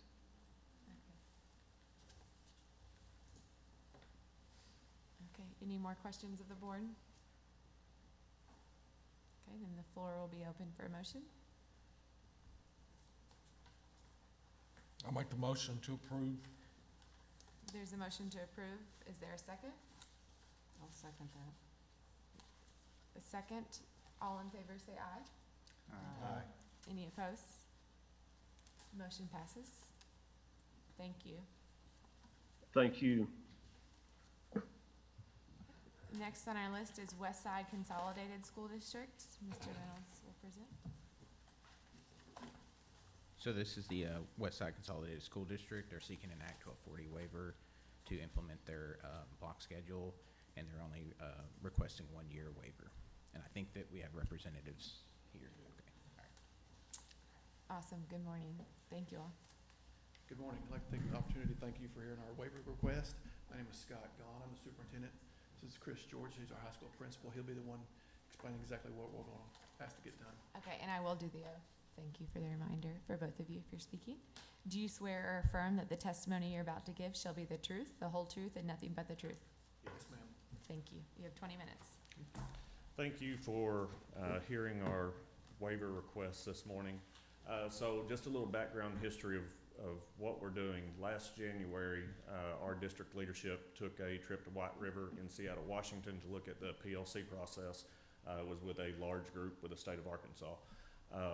once we were there, obviously, we drank the Kool-Aid that was in that.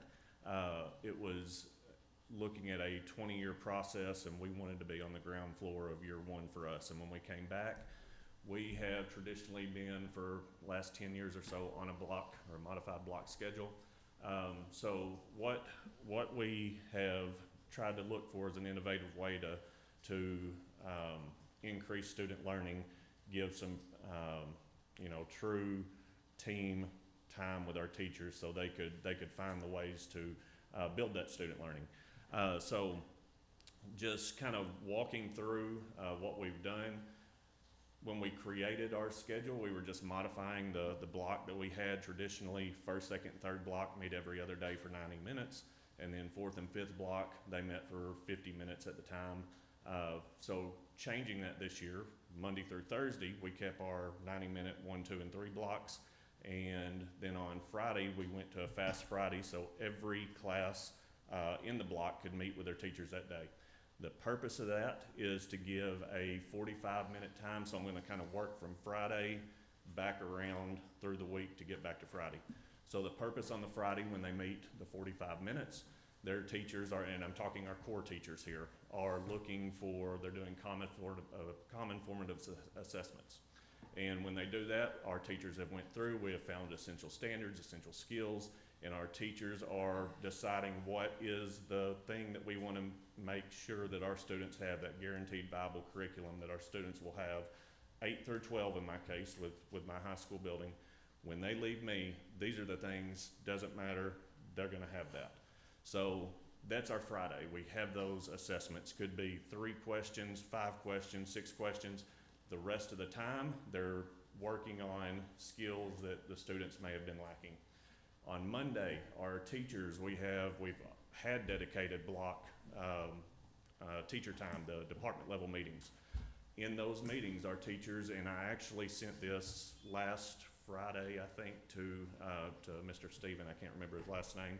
There is a data sheet that I can give access to where our teachers have put in, are they at mastery? Are they at, are they on level, or are they in need of service? And when we talk about the PLC process, what do we want our students to learn? How do we know they've learned it? What do we do with the ones who didn't get it? And then what do we do with the ones who did? How do we enrich that? So on the Monday when the teachers talk about it, we have bought this program called RTI Scheduler, which, for a lack of better terms, our teachers draft students. Like you have the basketball NBA draft. They go in and they draft students. So the kids who were lacking in the essential skill that week, we'll give priority weeks. So say it's math and English week.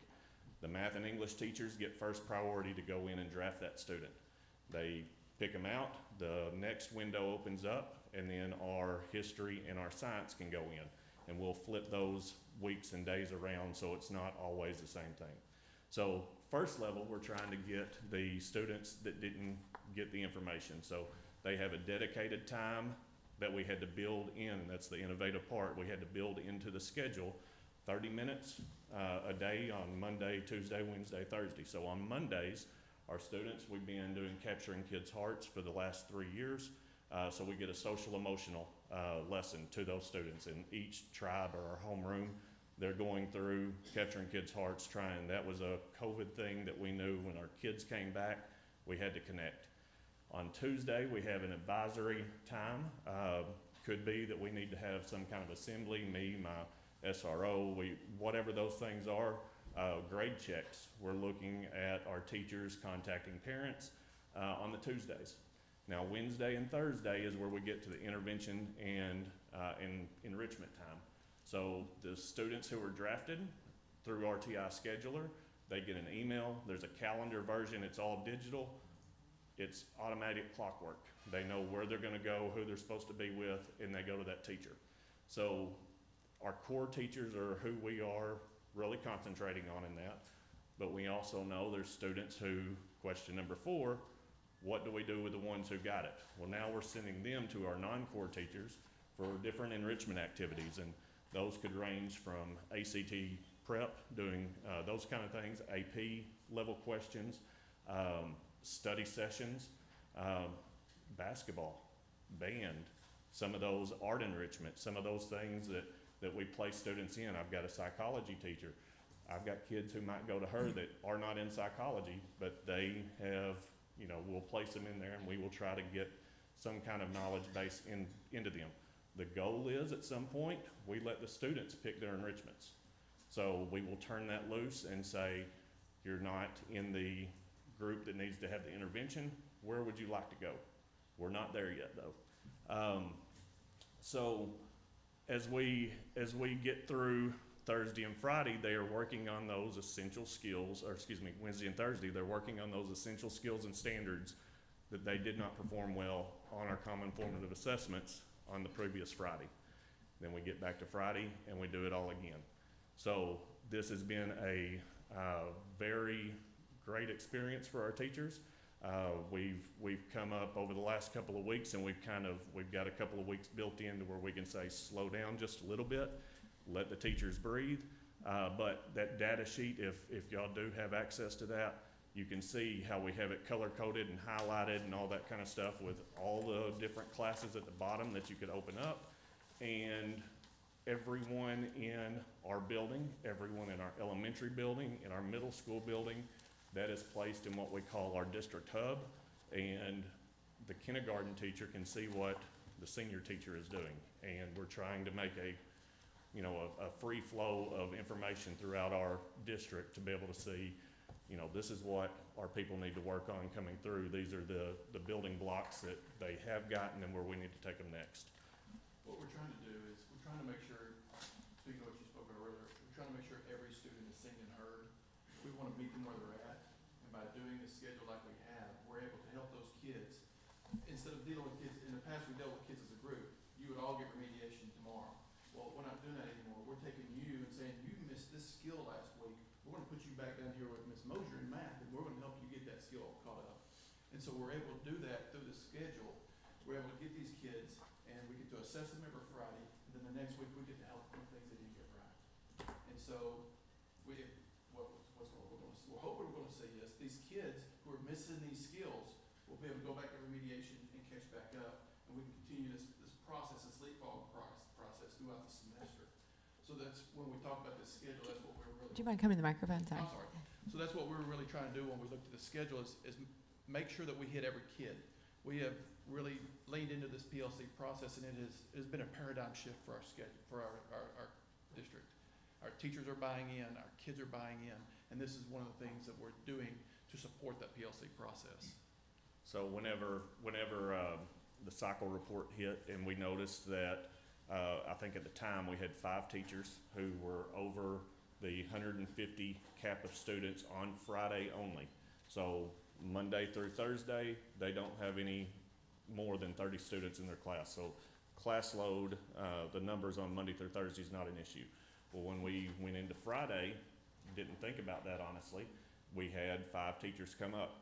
At the time, one of those was a English teacher. Inclusive practices are being used in there. We have I think we're on year 2 or 3 of Boundless Learning through Johns Hopkins with co-teaching project through the state. So that particular teacher had 154 students on his class load, so he was only 4 over. 100 of those students were actually sitting there with a separate certified special education teacher, so we had 2 certified teachers for 100 kids out of the 154. I was right on the bubble with another couple. We have, I think, 2 or 3 English classes like that, 2 or 3 math classes that are like that.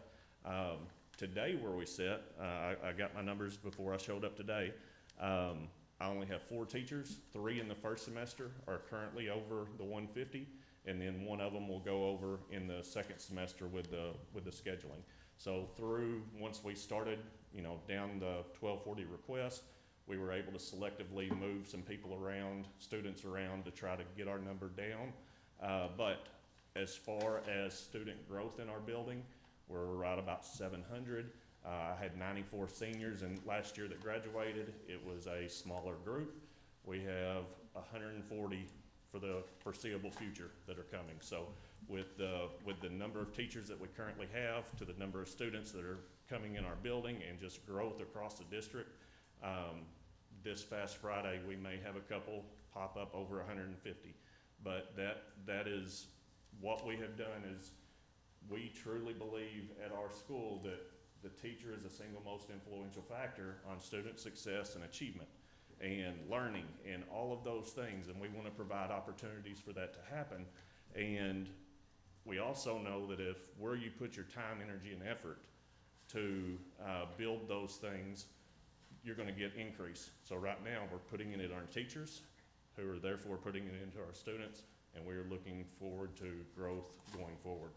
And we've been growing as far as state test scores. Last 3 years since COVID, we've increased every year. We're 1.5 points from a B this year. So I can't imagine where we're going after we get this process really rolling. I appreciate any questions you might have. Thank you. Questions from the board members? Ms. Rollins? I think I'd like to know how your teachers are feeling about this. Have Okay, you got so, teacher support? yes, so our teachers, as far as, are you talking about the Friday, the whole thing, or the ones who might be over? The ones that are over specific. I hadn't had any problems. I had talked to each one of them. I had one teacher, and I believe it would be in your packet. I had one teacher that asked a question, how many other teachers or whatever over, and how many are they over? I spoke with him. It's actually our art teacher. So, you know, on a 90-minute period, this chair is filled. We split that into two 45-minute sessions. That chair is still filled. He's not teaching new instruction that day. He is doing the enrichment type thing with his, or what they've previously been doing. I've had no negative comments from our teachers at all on this, and just as far as the PLC process in general, our teachers are loving the Fast Friday because they get to wrap up the week with their students, because on the block, you would see them every other day. 1 week it would be you get them 3 times, and the next week it was 2. This time, all teachers get them 3 times throughout the week. And again, we're not going over the 30 kid limit on any period. So therefore, they're not seeing any more kids than they would, like you said, they're seeing the same number of seats filled in the course of the day. Does that make sense? I think so. Yeah. So in a 90-minute period, if you think about it like that, you've got, if there's a seat here, there's a kid here for 90 minutes. On Fridays, when we go to 45-minute blocks, there's still a kid here in the same exact seat. It's just there's a different kid. Does that make sense? Yeah. Yep. So we're not changing that scenario. It's just in the course of the day, going through these 7 periods, now we have some extra kids. But the same number of minutes, I guess. Well, I'm just glad you're here, because I was trying to read through it and understand all of it. So you being here helps a lot. I That's why we're appreciate here. that. I love the PLC process. Oh. You know, It's amazing. And like I said, we sent a group, eight or nine last January to Washington, and when they came back, they were on fire. And I firmly believe that when we started this process, we were able to make the moves that we did in order to show the growth we did. We're one of the few schools in Northeast Arkansas where all 3 of our schools, elementary, middle school, and high school, all 3 showed improvement. We gained 2 letter grades. We gained 1 in the elementary. We gained 1 at the middle school. And like I said, he's 1.5 points from gaining 1 at the high school. So this process is working for us. We're trying to find new ways to make it more viable. We want to help these kids, and we're trying to find ways to navigate all we need. And he's been kind of behind the 8 ball, and I feel sorry for him because we have grown significantly for a school our size. We have typically around 1,700 kids in our district. This year we're over 1,800. Of course, I'm going to brag and say it's because we're doing things the right way, and we're showing our kids we care about them. We're showing the parents that we're working hard for them. And so we're getting a lot of transfers. We're getting a lot of kids in. But he's probably increased 60 kids just at the high school this year. And so that has generated some of these issues that we might not have seen because, to be honest with you, we had no idea we'd see this kind of growth in a year. so it's a 1-year waiver, so I'm assuming you'll be back here next year to talk to us about how We hope so. successful you are. Unless, and we were talking about this, unless we find something that we want to change, but that'll make it better. And this is something that we work hard to do. Is we want to be the status quo. We don't want to be stagnant. If we see through this, that this is something we want to expand or do something a little bit different, then we might be back with a different waiver next year. And kind of back to your asking how the teachers felt about it. So teachers, we want their input. And initially they were kind of hesitant to give us some input, but we're listening to what they're saying and trying to change some of the timelines on, say, of our draft and when you can draft kids and when it's open for certain people. We found a way that we can lock it down. So you, the math teacher, needs that kid. You get them, you lock it. Me, the science teacher, I can't take them from you. So we're really trying to drill down and know our kids' data individually through this process. Questions, Mr. Wood? Yeah. This seems extremely chaotic. Well, to the outside, and when we started, I'm not gonna lie to you, I mean, it was just something very different. And so, after doing it for about 9 weeks, we're starting to smooth out the bumps and smooth off the rough edges, and it's starting to work really, really well right now. Yeah. And of course, we use it a lot through our communications. You know, each student has their own email address, and so the RTI scheduler, if I'm a math teacher and I say, Jeff, I need to get you Thursday, I put it in, I draft you, it sends you an email, all the kids know, Wednesday I need to check my emails, and that's where they know where they're supposed to go. And part of Tuesday also, in that advisory time, that homeroom teacher is making sure they know this is where you go. But there's been a couple times we couldn't meet for tribe, you know, as we normally would. Kids showed up to where they're supposed to go. There's attendance factor in it. Our teachers take attendance inside that program as well. We went, I can't remember the school that we got this from, but we went thinking that we were gonna use paper binders and stickers and all this kind of stuff. And, excuse me, that middle school, they told me about RTI scheduler. That was worth the price of admission for me because it made this process so much easier. And he keeps saying tribe, so we're the Warriors, we're the West Side Warriors, and so instead of a homeroom, we call it a tribe. And, you know, we assign kids to a tribe when they get to the 8th grade, and they stay with the same tribe and the same teacher throughout their high school journey.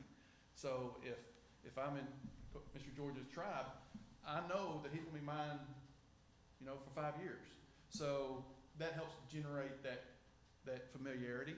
He knows me. I know that if I have trouble, I go to him. And that's one of the things we're trying to do. And so he keeps talking about tribe. I want to make sure you're aware. For those of us, it's our home rooms, but we're the West Side Warriors and we have tribes. So Where are y'all? Where's West Side? just west of Jonesboro. Okay, I don't know why I'm having a hard time finding them in my school There's info. a few West Side. Yeah, there's a few, most of them are. 1602-055. There's 3 West Sides, because we get mixed up all the time. West Side West Consolidated. Side Consolidated is the key phrase, but we're 1602. 055, there you go. Yes, sir. What letter grade are y'all? We are a C. The year before COVID, we were a B. When we came back, we were a mid-level C. Since 21, I believe was the year we started taking the grade again. So each year we've had shown increase, and like I said, this year we increased 1.5 points, something like that, and we're 1.5 points away from a B. There's the on-time credits, we are like 98%. We had some issues this year on my graduation rate, where we've been 95 plus for the last 7 or 8 years. It dropped to 88.9 this year because we have some of those students who were caught up in COVID who got behind in credits because they didn't do anything, and then they ended up homeschooling or went to virtual Arkansas or even went to other schools and didn't show up after we got a request for records. So I had 16 corrections, 3 of them were taken, and that dropped my points for my graduation last year. But I would like to think that would make me a B if those all would have come in. Yeah, no, I appreciate your, improvement. How are, I guess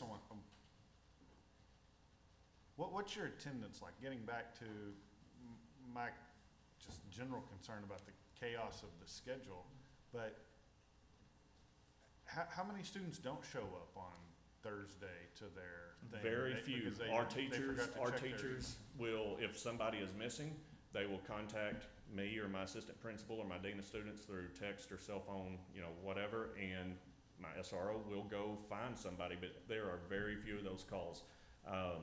They show up, and honestly, that is a surprising thing to me, that I really thought we were gonna have to have the Tuesday to make sure these kids understand what's going on. But, you know, you look in, RTI scheduler, it's gonna show us about a 94% attendance rate, I think, for those classes.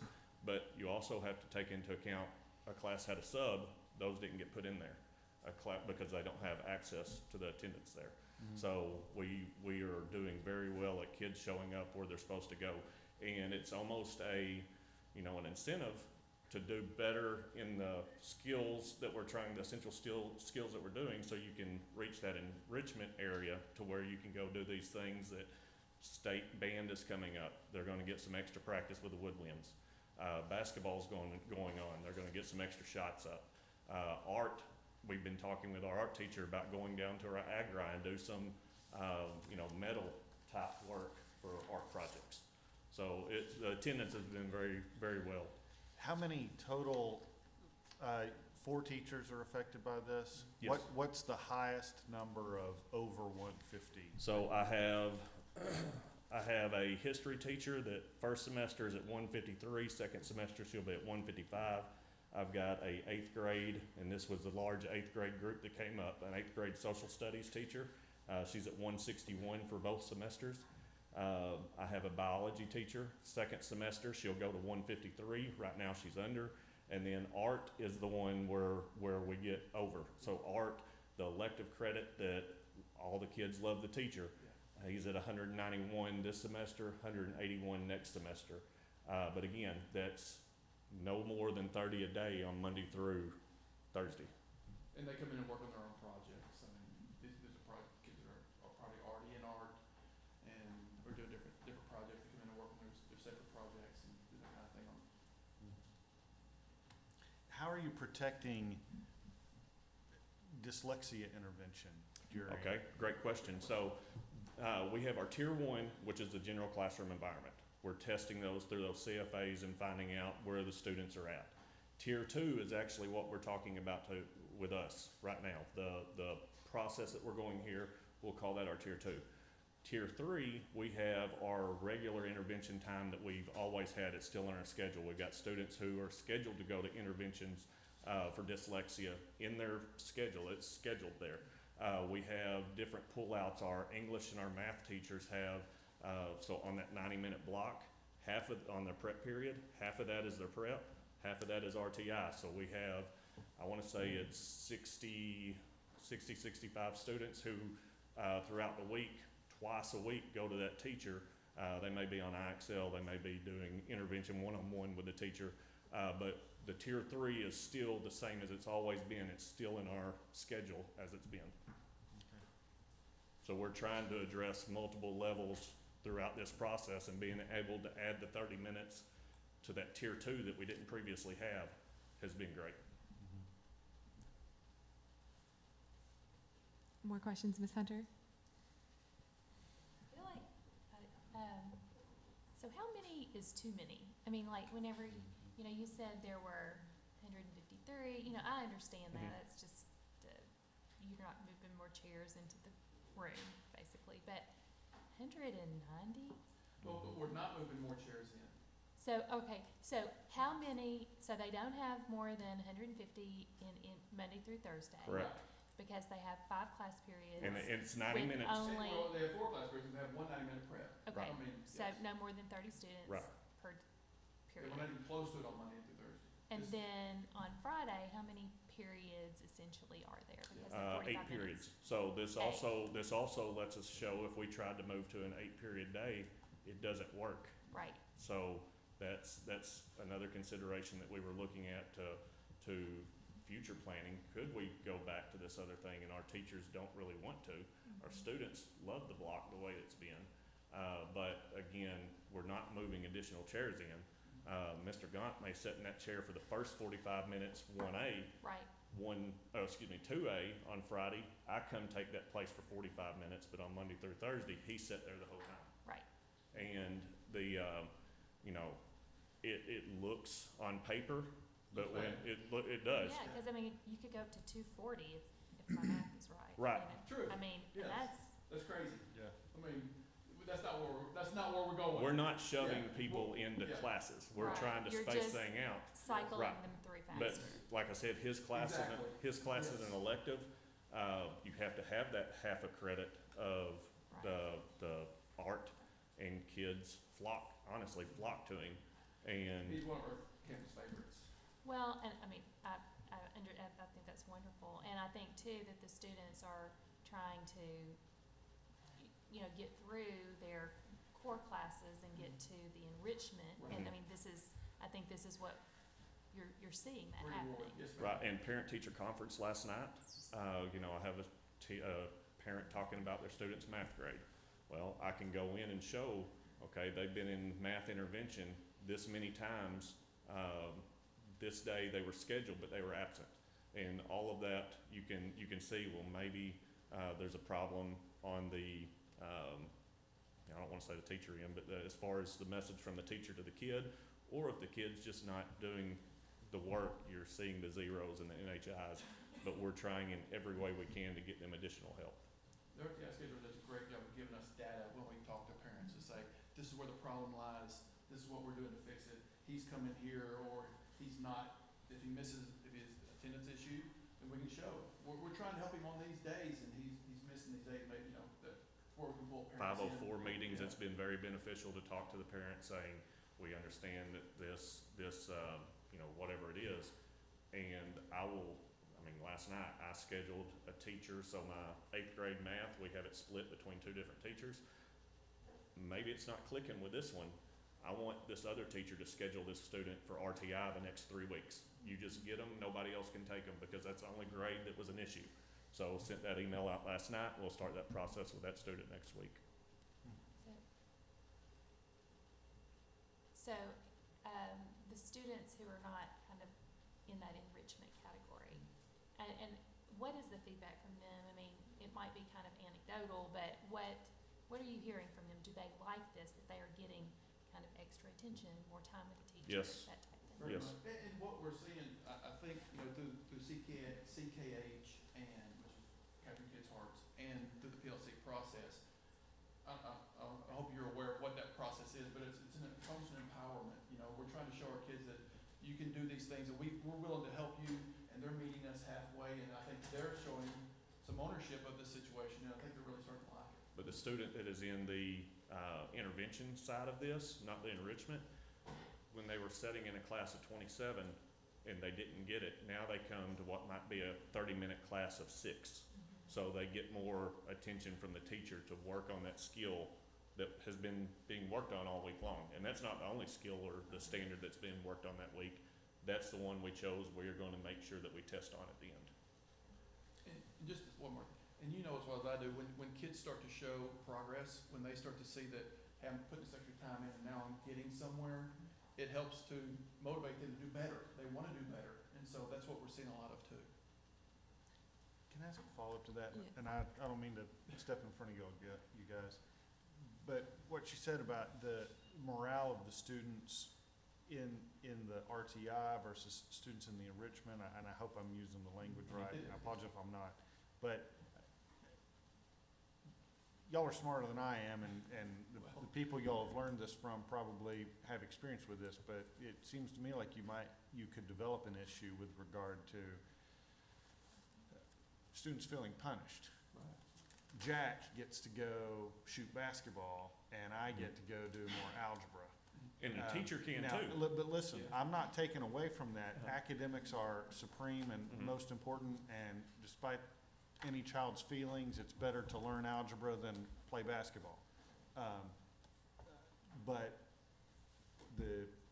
you're only 9 weeks into this. It seems as though the new could wear off that pretty quick to some kids, and you may have some hurt feelings over that.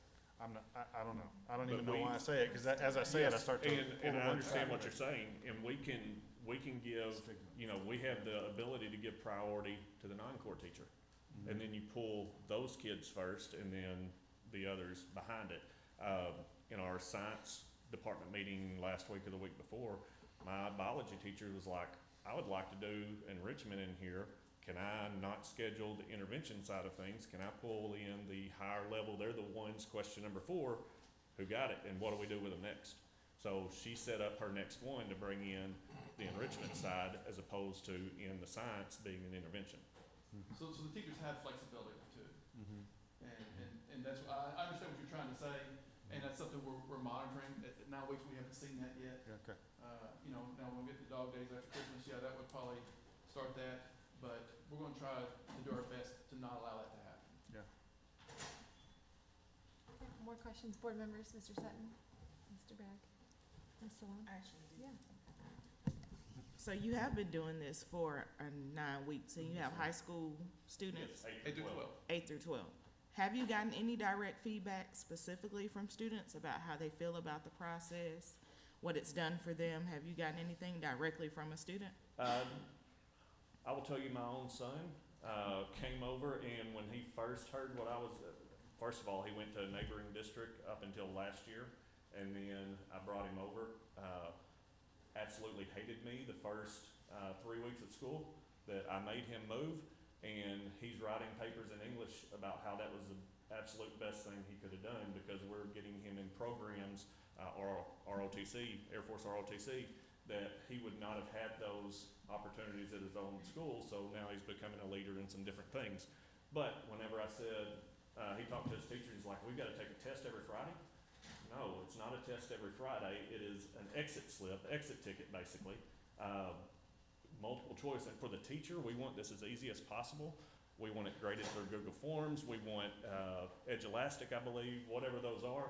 That way, they're not using their time to grade something. They are using their time to figure out, where do they fall along this continuum, and how can I help them? So, but students have had no negative things. Teachers have not had negative things. They get overwhelmed, our teachers. That goes every school year. And, you know, I'm getting them Cokes and candy bars a couple of weeks ago, and I said, take a breath. I know it. I feel it. You feel it. We're doing great work right now. And they have those productive conversations, and we're going great places. Ms. Wood online, do you have any questions? Ms. Woods?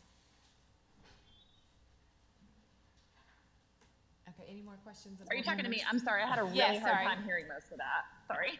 Do you have any questions? I don't, but I didn't hear most of what the other gentleman was saying because I wasn't on the mic, so thank you though. I apologize about that. Any clarifications you need? Okay, anyone else? Questions? Does the department have any cautions about the 191? I don't have a concern about that. In fact, when you see electives, I can tell you as a former high school principal that ran block schedules, if you asked our band director, he said he'd rather cram all 300 students in a classroom all at once, because that's when they get to have them all there. And typically when you're in that type of learning environment, those teachers want to have as many students as they can impact at all. So when you're talking about it being a fine arts program, you're going to see the same thing with chorus. You're going to see the same thing in some of the athletic programs.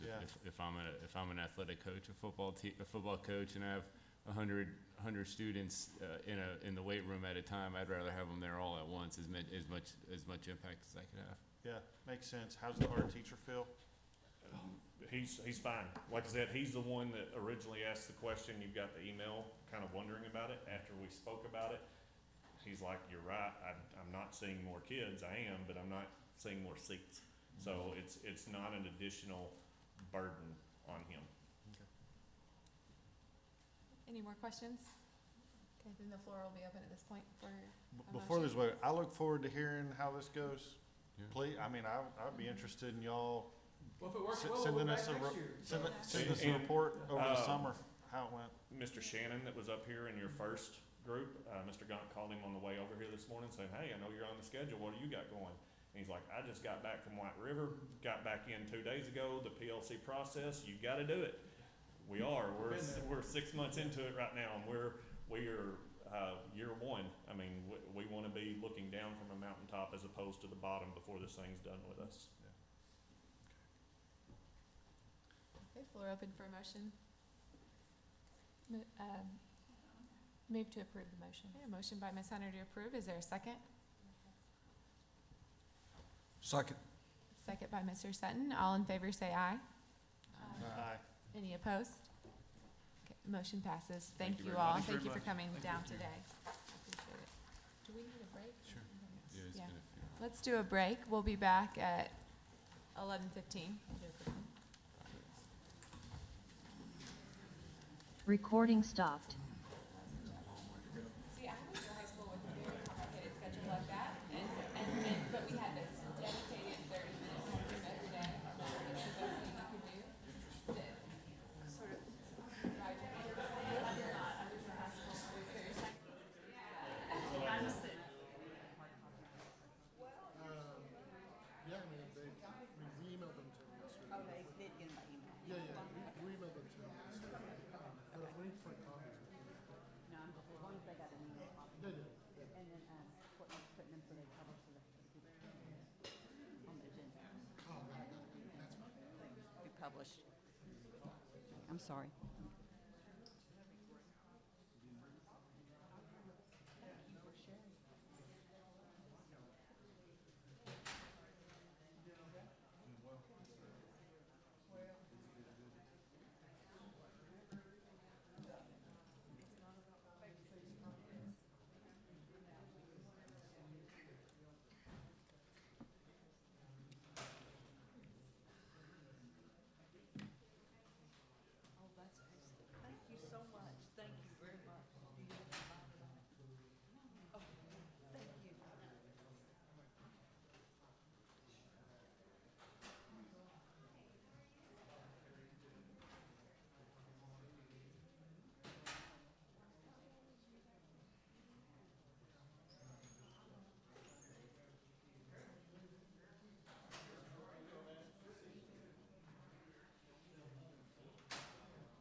Did you have so much fun?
Okay, we're back. We are on agenda item number 2, consideration of recommendation for accredited probation status for the Watson Chapel School District. Stacy Smith will introduce us. Good morning. So Watson Chapel School District, the department today is recommending a standards for accreditation probation status recommendation to the board. I will tell you that the district did not appeal this, and so there is not a hearing today, all right? I do want to walk you through quickly the different observations and the standards that were violated. On 2B2, the district shall maintain accurate student attendance records. That standard was violated for the fact that students did not have consistent schedules or accurate schedules going up into 4 weeks of school. Teachers were unable to determine rosters due to shifts in schedules. Students, some students actually were re-enrolled in courses that they'd already completed in previous years. Students, you had some kids without schedules still, and this was occurring well into the school year. There was also this incomplete credit audits for students being in improper courses to get them to graduation. The next violation has to do with graduation requirements, and both of those, the C2, 1C2 and 1C21, are both directly connected to maintaining accurate student records towards graduation. And so some of the observations there also had to do specifically with students, again, not having correct schedules. When they dug in and looked at students' transcripts, there was an evident record-keeping issue. There was concern regarding students graduating with not the appropriate credits. More work has been done digging into that. A lot of that looks like it was coding issues, coding errors. There does seem to be a couple of students who maybe didn't have a fine arts credit or an oral comm credit. So those are issues, and those are not meeting up to the standard that is put up there to have. We have had staff on site. The thing I think that probably concerned us the most is that there was an awareness by administration in the building and in the district that there was scheduling problems going on. It was the third week of school when the department was getting notified. We were reaching out. The area co-op was also made aware. And so until our staff was actually there on site to assist and help get the schedules corrected, that's when that happened. In terms of other Recording standards, in progress.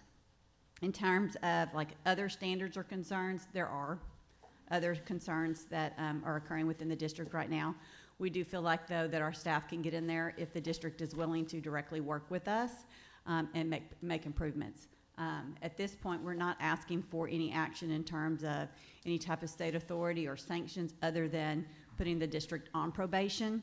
And what that means is when you have a standards for accreditation, the violation, you can either cite them or you can have certain standards that you can put them on probation for. The standards that we shared with you today, because they have a direct impact on students, they are considered probationary violations. So a district can only have a probationary violation for no more than 2 years. And at that time, if they have it for more than 2 years, the state board must take actions that are outlined in legislation. The state board has the authority under probation to do anything from just directing us to go in and assist, which is what we're doing right now, all the way to state assumption or authority, which you have done before previously with districts. Again, that's not what we're asking for today. We're asking that the district roll up their sleeves and work side by side in cleaning up some of the issues that we are finding there. Again, the school district did not appeal this, and so they are accepting the probationary violation. The superintendent, Tom Wilson, and the assistant superintendent, Dee Davis, are both here if the board had any questions. Other than that, though, I would ask that the board take the action to put them on a probationary status. Thank you. Questions, Ms. Rollins? The last thing we want to see is to come back to us next year. I know the department went in and has helped them through this, but what keeps that from coming back next year? Do you feel like they've had proper training? So the reason why we didn't just do a citation and the reason we're asking for probation is because we do feel like there needs to be more intensive support within the district. I have directed Sheila Whitlow's team from Office of Coordinated State Support to start having regular people on site at the high school and in the district weekly. And so we have been doing that. Ms. Whitlow is also directly meeting with the superintendent at times, expressing different concerns and giving directions for what needs to improve. I think this is a critical time for the district right now in terms of getting this cleaned up quickly and addressing other concerns that we have so that we're not coming back to you in a year. And this board definitely has the authority to request that this school district come in and give regular reports and have the department confirm that progress is being made. Thank you. Questions, Mr. Wood? What was the district's response? They didn't appeal. There's not a letter in response to the September 20th letter from the department. What did they say? To us, they acknowledged that they knew there was an error and that they needed assistance. They did have some new employees that were in district, but I think for us, even if having new employees at some point, you got to get it in there and get it right. They are here today, though, if you want to speak to the district. Is it still not corrected? Schedules are correct. We've had our staff on site correcting those schedules, and we've had our staff working with their staff to do so. But we've gone through and dug through all the different kids. We assisted in making documents to figure out who didn't have correct schedules. We do have folks like Matthew Sutherland, Dr. Sutherland, who's digging into basically transcript audits to determine what else is missing, is something missing, looking into the issues last year in terms of students that possibly graduated without the transcripts being properly correct. So there are definitely some things we're digging into. Have you felt cooperation from the district? Yes. I will say though there is this need of urgency that we probably need to, that probably needs to increase. The recognition of this is critical and this needs to get improved. So so we've got paperwork from the past, transcripts that might need to be corrected. Schedules have been corrected for current students. What else is there? What continuing problems are there that the department needs to address going forward? There's several things in terms of like student success plans, making sure that the record keeping is correct, making sure that we're marking kids in e-school correctly, making sure that students that have IEPs are being provided services. Definitely concerns regarding openness of the campus and safety. Some of the same conversations we had about a neighboring district, we see some of those same issues happening in Watson Chapel. These issues that you found in Watson Chapel, are they issues you find in other school districts? Again, to me, this is at a level of urgency is why the department is recommending probation. Okay. So typically, we don't come and recommend probation, just, first Right. off. So it is at a level that we consider it very serious. And have had that conversation with the superintendent, and he acknowledges that. And they are here today. So, Ms. Hunter, questions? So, August 9th was when the district recognized that there were issues? According to our interviews, they acknowledge that. And then, but you were called the week of September 1st. Do you know why the delay? I do know that the district was working on trying to correct the scheduling errors, but they were not being successful in those attempts. I think you had several different folks working on it, and they just were not getting to that point. I think our probably most direct question to the district was, why didn't you reach out to us? When was the first day of school? First day of school for this district would have been when? 14th. August 14th.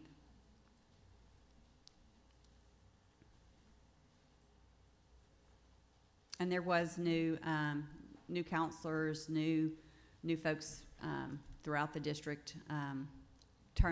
You've had a lot of turnover and transition within the district over the last couple of years. I think all that probably played into this, but it's kind of a perfect storm right now, and it's at a point where we've got to have some significant changes and progress made. We can't continue to go down this road. How long has Mr. Wilson been superintendent? Would you like him to answer that question? Sure. Okay.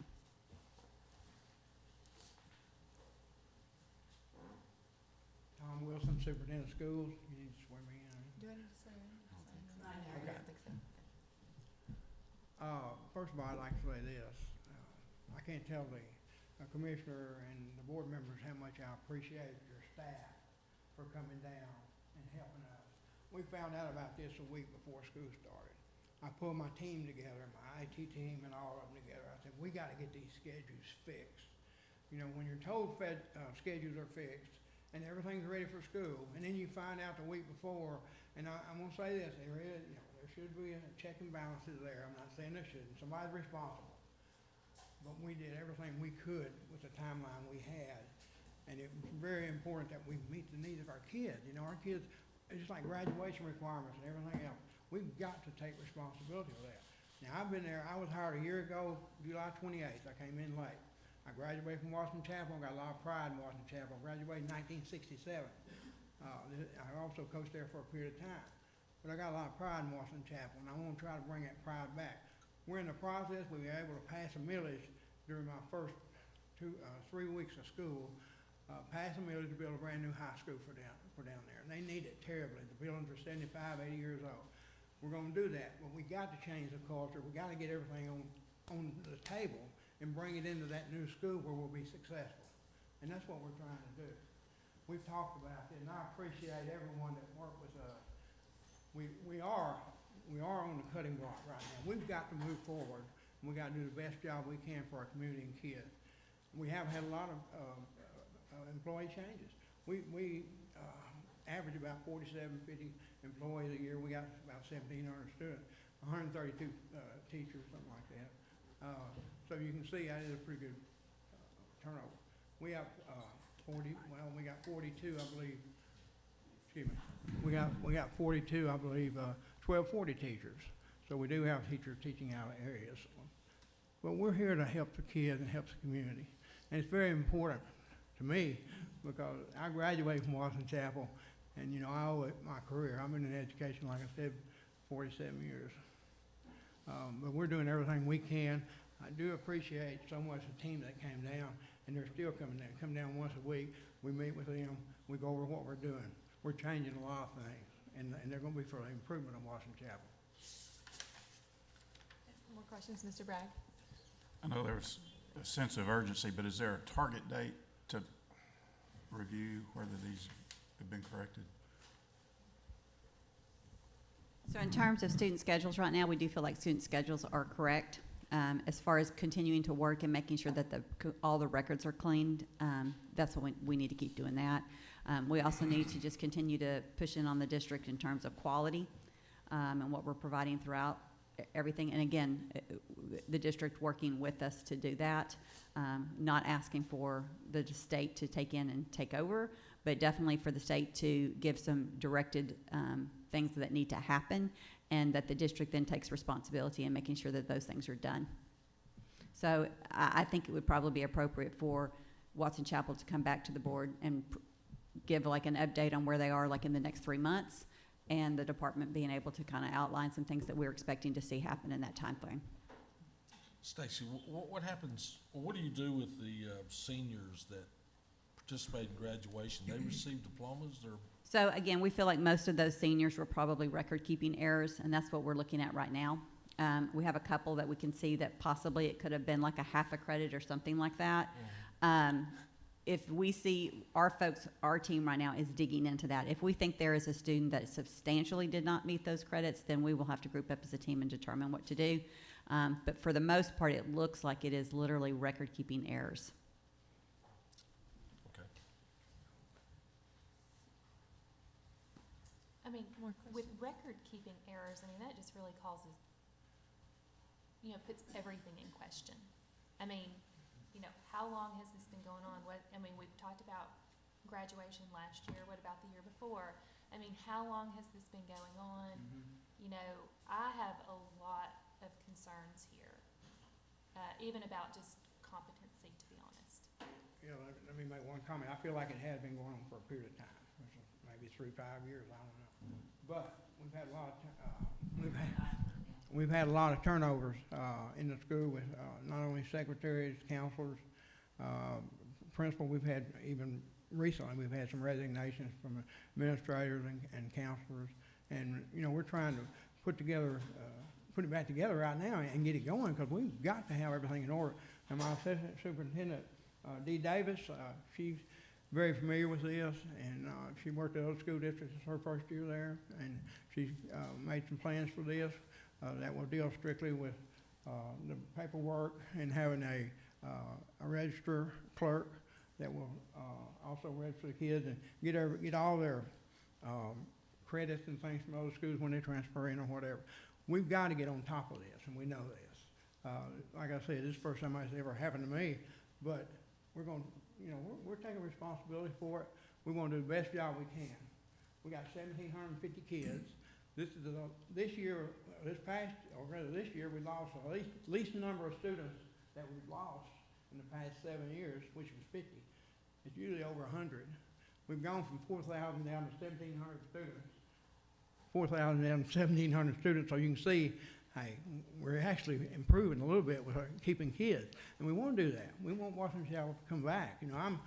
I'm really upset because I'm a graduate of Washington Chapel, and I got a lot of pride in Washington Chapel, and that's why I came back to really help my school. I came in as interim, and then after we passed the millage and everything, they hired me to go through the building project.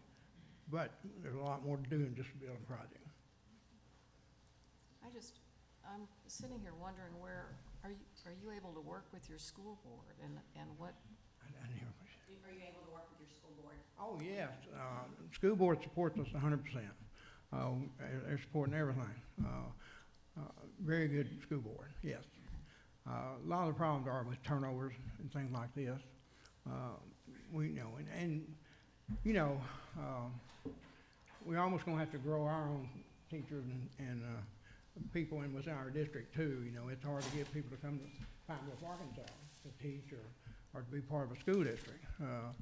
So we got some problems there, but hey, we're trying to take care of them, like I said.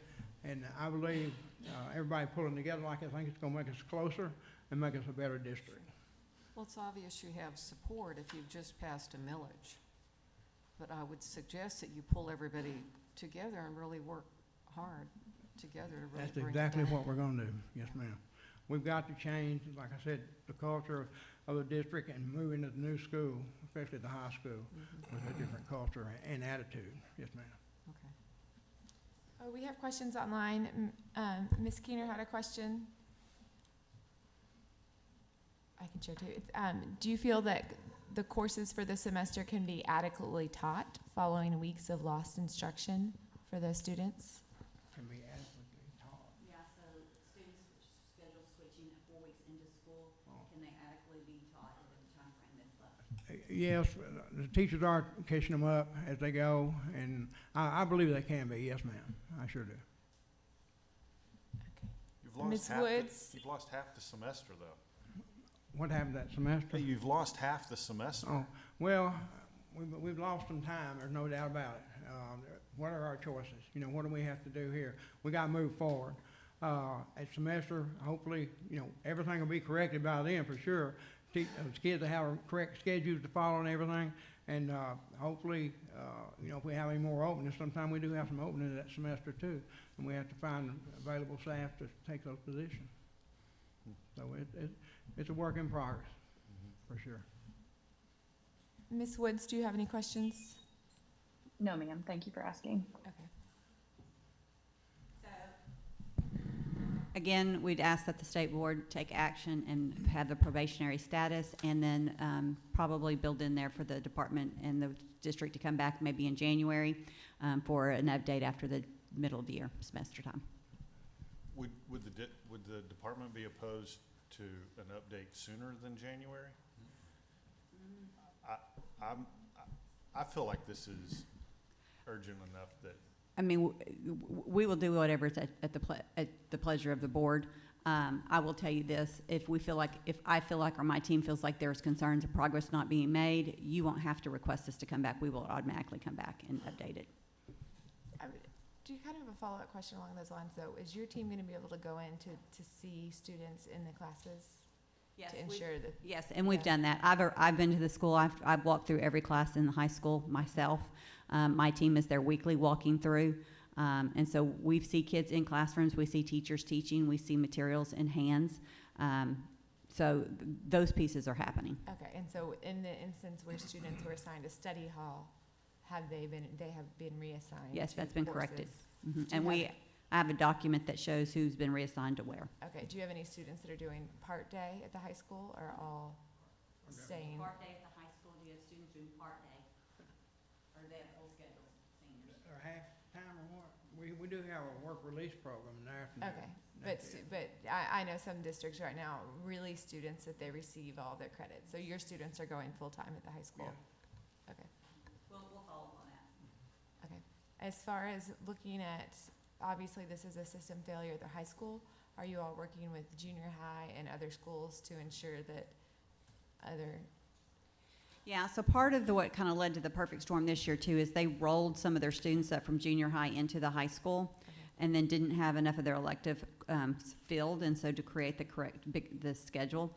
And so when going in and looking at what grade levels, it wasn't every single grade level and every single student. Mainly 11th graders were really highly impacted. Some current seniors were, especially going towards graduation. And so we are working in those other buildings as well. I don't know that we've actually been in the elementaries as much, but definitely the junior high and the high school. Okay, was Watson Chapel previously level 4 support from the state? They are level 4. They are considered level 4 right now. Okay. For literacy. And we did do reorganization, reconfiguration, when we had to close down that campus, because we're gonna be back on one campus. So we went ahead and had to do reconfiguration of grades, and we had to move students around that way. And ninth grade was moved to the high school, so they did add 150 students or so. How has the district's audits come out? Financial, Yes. would you like to answer that? Financial audits? All right, what about, it went by fine. Clean audits? What? Clean? Have they been Yes, clean audit, yes, sir. Okay, no findings? No finding. They have had the same bookkeeper in their district for quite some time. And so I know there's confidence in that. I do know that we will be looking overall though in all the systems as we're working with them. So the issue with the district, this hasn't just occurred in 1 year, has it? So again, that's part of the reason why we brought this for probationary is because when we went back and looked at, like if it was just the counselor this year and this year's schedules got messed up, it would probably have been a citation. Right. But when we looked at transcripts from previous students last year, we saw that there were concerns with the record-keeping pieces of it. Did we have students graduate without all their credits? Or is it just that their record-keeping was so poor last year and the way they're coding kids? So it definitely is 2 years, okay? Was it going on before then? I don't know. But right now, I can tell you the evidence was happening last year, and then issues this year with kids having schedules starting the school year. Yes, that was clear in our observations and our findings. And so that, again, is why we feel like this is a higher level probation status and not just a citation. Well, I appreciate Mr. Wilson being here. He's the one that's taking all the tough questions and having to, answer the shots. You and your assistant superintendent, from what I can tell, you guys walked into a hornet's nest. And, this doesn't appear to be, poor management currently, I would say. We just want to improve our school district, and that's what we're trying to do. That's why I'm there. And we want to keep going and improve it and get the people in that can really help us out. Like I said, we've had some resignations, some new hires in the past few weeks that's going to help us. So we feel like hopefully we're going to move forward. That's what our goal is. And we also got a building project going forward. We're supposed to have demolition of the old school coming up in less than a month. So we're hopefully can get more higher, everybody looking up at that and maybe feeling better about themselves. We got a lot to do at Washington Chapel. We ought to be proud that we got new school coming and everything. And I have some negativity, and even the staff sometimes saying, why don't we even build a new school, And I'm trying to change all that because I do have a lot of pride in Washington Chapel. I graduated from there. And, I'm trying to change that, but it's going to take everybody working together to do it. And I brought in a team concept. Together, everyone achieves more, and that's what it's all about. And that's where our team concept's trying to put together now, where everybody be on the same page. Did you champion the millage request? Did I what? Did you champion the millage request? When I got there, no. I got there, the millage was already on the ballot. There hadn't been a whole bunch done with the millage campaign. I put together my staff. I used a 3-page leaflet and handed out to the community. We got 600 of those done, passed them out, and we passed the millage by 11 votes. Ooh. 11 votes. Ooh. But the community needed the schools over there. If you're ever in Pine Bluff, I welcome you to drive by all the schools over there and look at them. It's really old schools, and we're trying to really update them and for our kids and community. That's why we're here. There's been a lot of stuff going on in Pine Bluff area. Y'all know about it. Y'all know what's happened in Pine Bluff. And, we got a good GBI program going now, gang violence intervention program in the community. We're trying to change that. We're trying to, not bring problems from the community, and we want to know what's going on in the community where we can deal with it if we have to at school. We're also trying to identify those kids that are in gangs and all that. We got some good people doing that for us. So we are making some strides there, and hopefully we can eliminate all that violence in Pine Bluff. I have a couple questions, and on that, why would we have an environment where seniors were basically not coming to school? I can't imagine a worse situation for students that were dealing with gang violence and community issues, and to have seniors just. Well, I hadn't seen where it was just seniors. They had multiple study blocks and stuff. Oh, yeah. Well, there was even, but more than that, it was not just study blocks, but some of them were not coming to school, but were being counted present. Well, that's, you know, I can't answer that. I've just heard this. But, you know we've got to have a system in place to where we're double checking. It's got to be checked more than once. I understand. We got to make sure everybody's doing their job. Going back to Mr. Sutton's question about the audits, who conducted the audits of the We have a schools? private audit. What does that mean? We use a private company. They don't use a state audit. They don't use state audit, but it's not an internal audit. It's not an employee. No, that wouldn't qualify. You Okay. can't do that as a district. Okay. No. All right. More questions of board members? I do have some questions. So we mentioned Act 1240 waivers, teacher licensure waiver. Are any of those in the pipeline to be terminated? Or, I mean, to end their cycle? I'm not asking for any of that today. I think, so right now, we've been in the district since the beginning of September weekly trying to get there. And our focus at this point has been getting kids in the appropriate classes in order to graduate, right? And so as we continue to work with them over the next couple of months, those are things we're going to start looking at. We're going to start looking at their teacher licensure pieces. We're going to start looking at their courses in general. We're going to start looking at other safety measures. Like, there's so much still that we've got to be able to dig into. And again, that's why I'm asking for a probationary status today, and then a possible report for us to be able to come back and say, these are the things we've identified, these are things we're working on. So looking at, I mean, not only low performance, but low growth last year is very concerning. And so whatever support your agency is providing. Yeah. Is so important. And as long as the district is willing to work with us, which they have communicated that they are, we're going to work with them side by side and hopefully dig out of this. Yeah, and Stacy, I know you talked about, coming back maybe after the first of the year. I think I'm aligned with Jeff. I mean, I would really like to hear before then.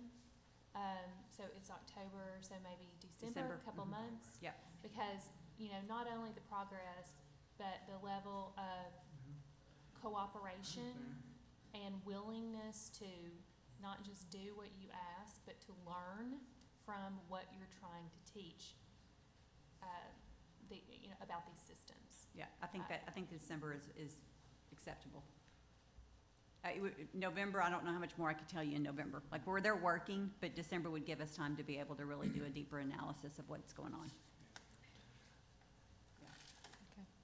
So I guess I would advocate for November, not to expect detailed analysis from the department, but to just get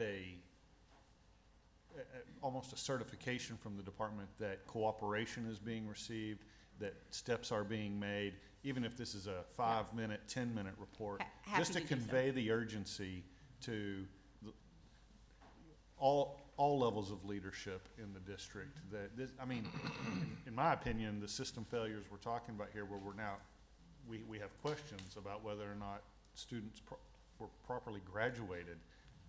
That seems to me to rise to a level 5 situation, if not more severe than just level 5 support. And I'll be happy to come back next month with more of analysis on things that are going on in the district and be able to give you more information. Yeah. These are the specific violations that we have right now. Yeah. And we feel like it does warrant a standards for accreditation probationary violation that takes action by the board. But I'm happy to come back next month with more of a deeper analysis on other systems and other things working. No matter what, elbow to elbow, we've got to work through lots of things. But are there other things that warrant a higher level of urgency?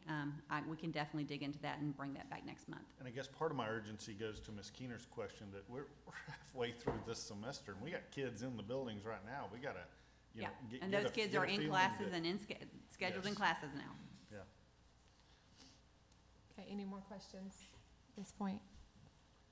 Okay, the floor will be open for a motion. Just to clarify, do we need to make a motion about the reports or just on the probation accredited status? We'll come back next month. What does the motion need to be?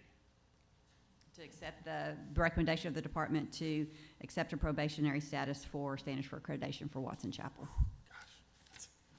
what Stacy Yeah. said. Yes. A lot of words. Yeah. Move Man, to- so moved. A motion by So Mr. moved with a, Accredited. instruction for the district to come back monthly until determined otherwise to report to the board on the progress of,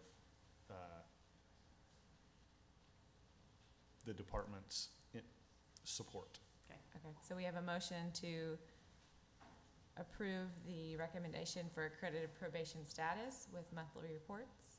Is there a second? Second. A second by Ms. Hunter. Any questions?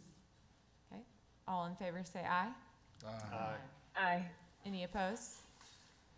Motion passes. Thank you.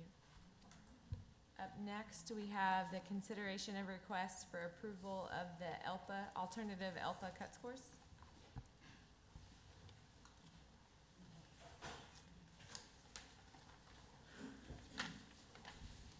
Morning. Hope Worsham, Assistant Commissioner for Public School Accountability.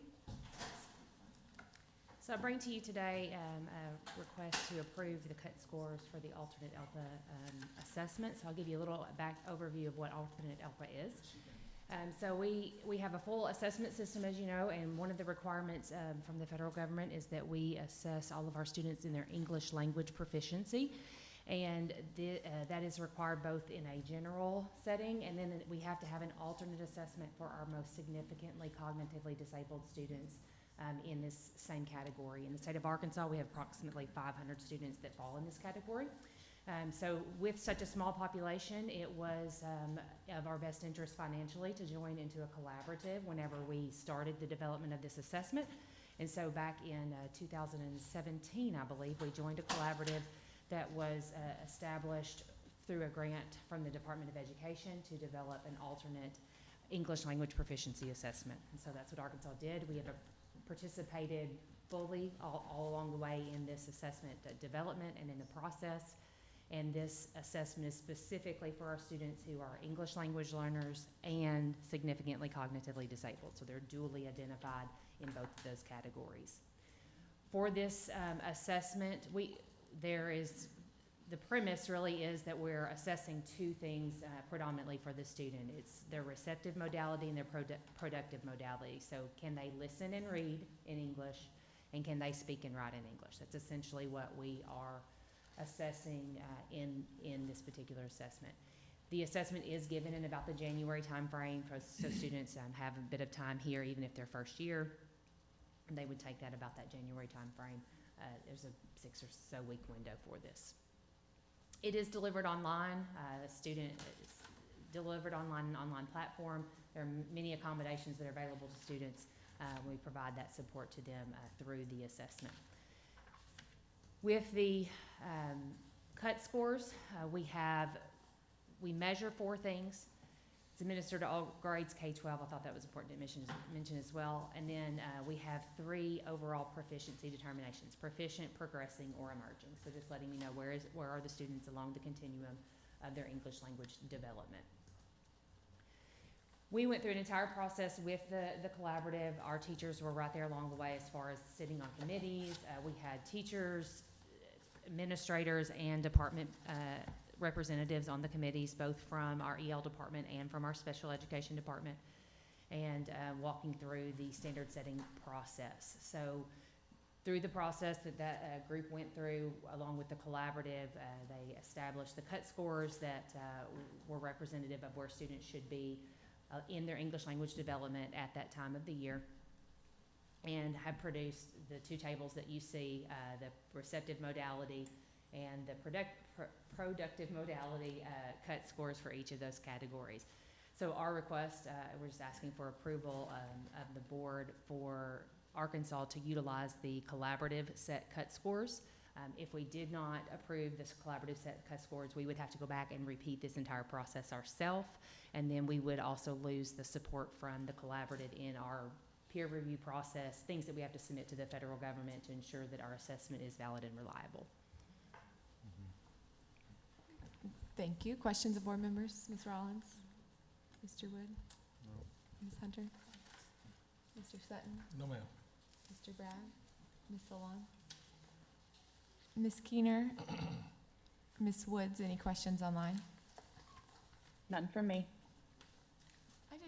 I do have a question to get a better understanding. Is it a virtual assessment that Computer-based assessment. computer-based, and and a teacher is working with that student as they Correct. do that? Yes. Is that right? Yeah, it's given in the classroom, but on the computer, yes. So answers are, a student may have to speak some things into the computer, and then other things the teacher may enter for the student, but yes. Okay, any more questions? Okay, the floor is open for a motion then. I'll make the motion that we approve these cut scores. A motion by Ms. Rollins to approve the ELPA cut scores. Is there a second? I'll second. Second by Mr. Sutton. All in favor say aye. Aye. Any Aye. opposed? Motion passes. Thank you. Next, we have consideration of a request for approval for the emergency rules governing the Education Freedom Accounts payment processing. We have Mr. Rhodes to present. Thank you, Chair.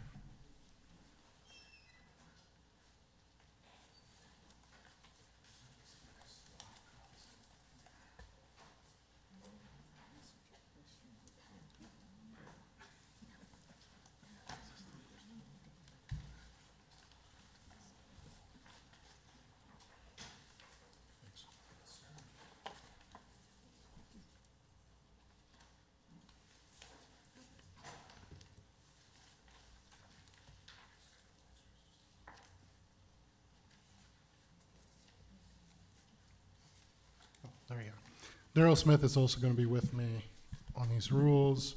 So the first rules in your agenda are simply a payment processing style for the EFA accounts.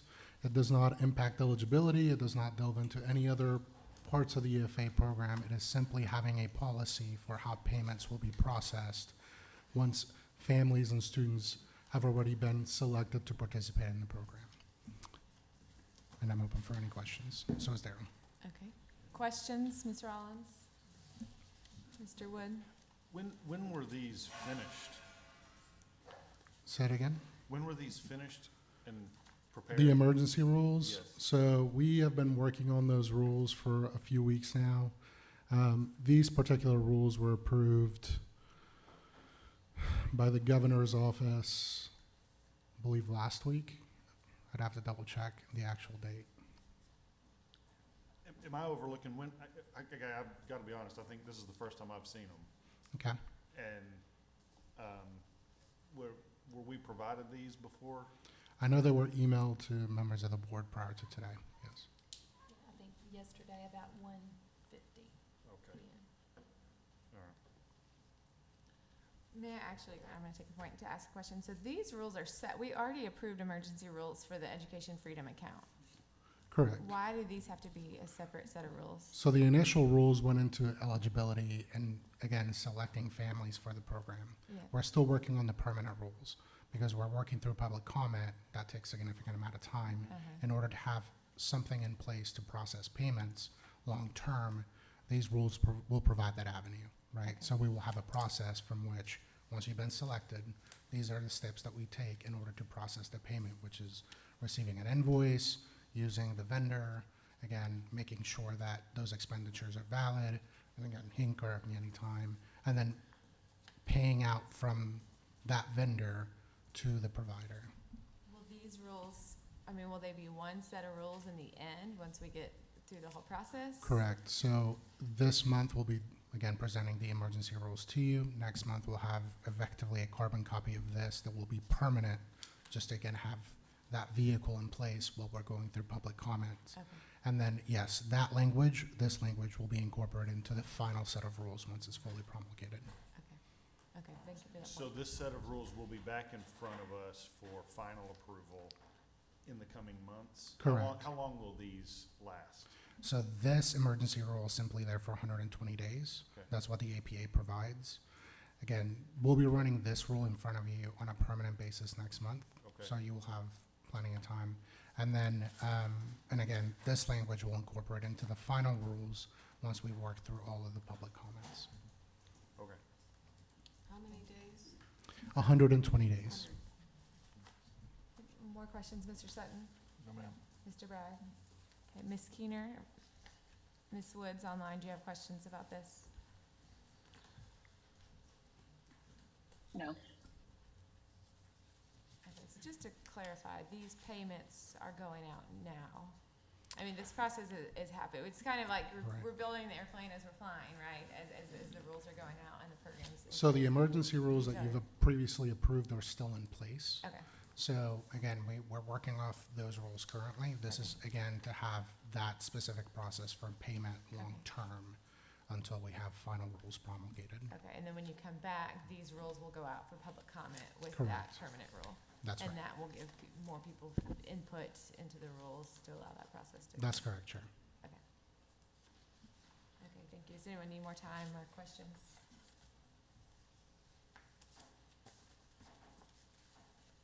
And then the floor will be open for a motion if there's no questions.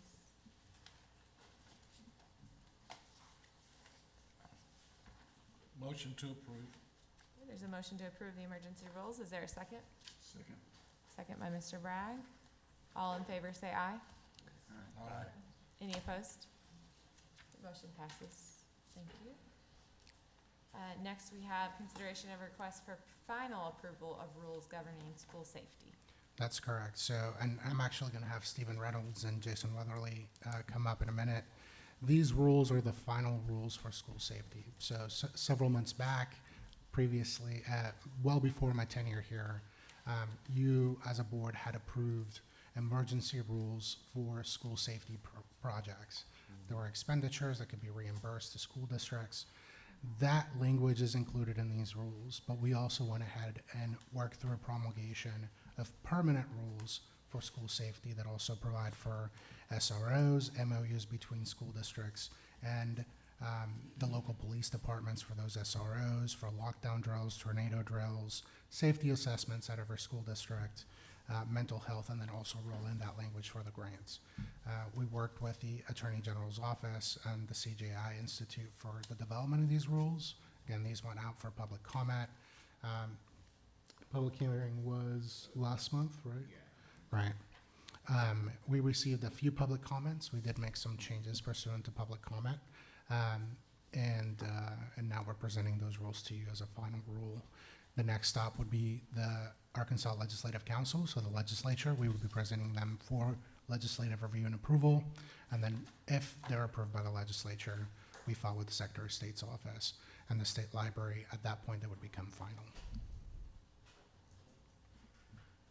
Did you have anything else? The only thing I was going to add was these were approved for public comment at the August board meeting.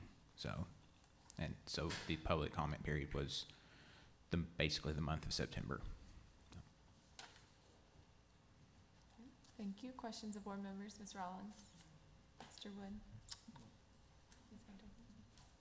Mr. Sutton? Mr. Brown? Ms. Long?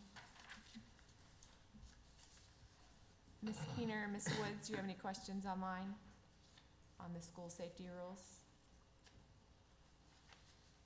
I don't. I do have a question if y'all don't mind. So we received the list of public comments and it looks like none of them were substantive comments that were made. Right, that's correct. Most of the changes were pretty minor, and again, they would not be considered substantive changes that would restart the clock. Was there any lingering major concerns that individuals have? No, not necessarily, and Jason can chime in. We met with Jason and with Kiefer to make sure that our school safety team reviewed all the public comments. If they had any issues, obviously they could have flagged it at any time. There were some comments that exceeded what rulemaking could do. So there were some comments as to, for example, the frequency of certain drills. The statute's pretty clear that they happen at certain intervals and they wanted to happen outside of those intervals. Besides some of those comments, most of them were pretty minor. You know, typographical errors, perhaps clarifying a word here, things of that nature. Thank you. Okay, any more questions, board members? No, but I would like to make a comment. We got these comments this morning. We haven't had a chance to look at them. So it'd be nice to get these ahead next time, please. Yeah, absolutely. Thank you. Yeah, and I did notice one of those that was concerned about funding, but this is not sending out the funding. right, the grants that went out to school districts, that was legislatively determined, and nothing in these rules are determining who that money's going to. So the language on funding is not changing whatsoever, so it's Yeah. consistent with the emergency rules that were already promulgated. And again, that is something that has already gone through promulgation as Okay.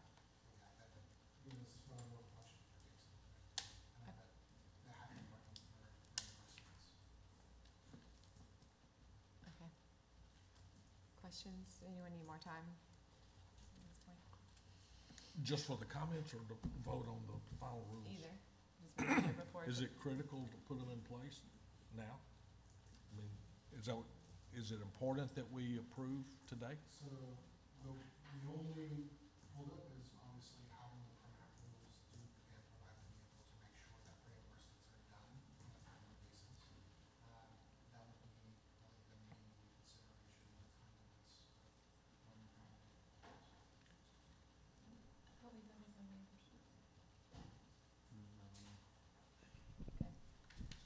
With that, any other questions, discussion? Floor will be open for motion.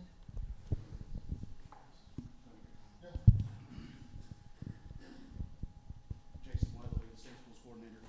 As far as the importance of passing them today, the safety grant reimbursements for fiscal year '23 have went out under the emergency rules. For fiscal year '24, they have been paused.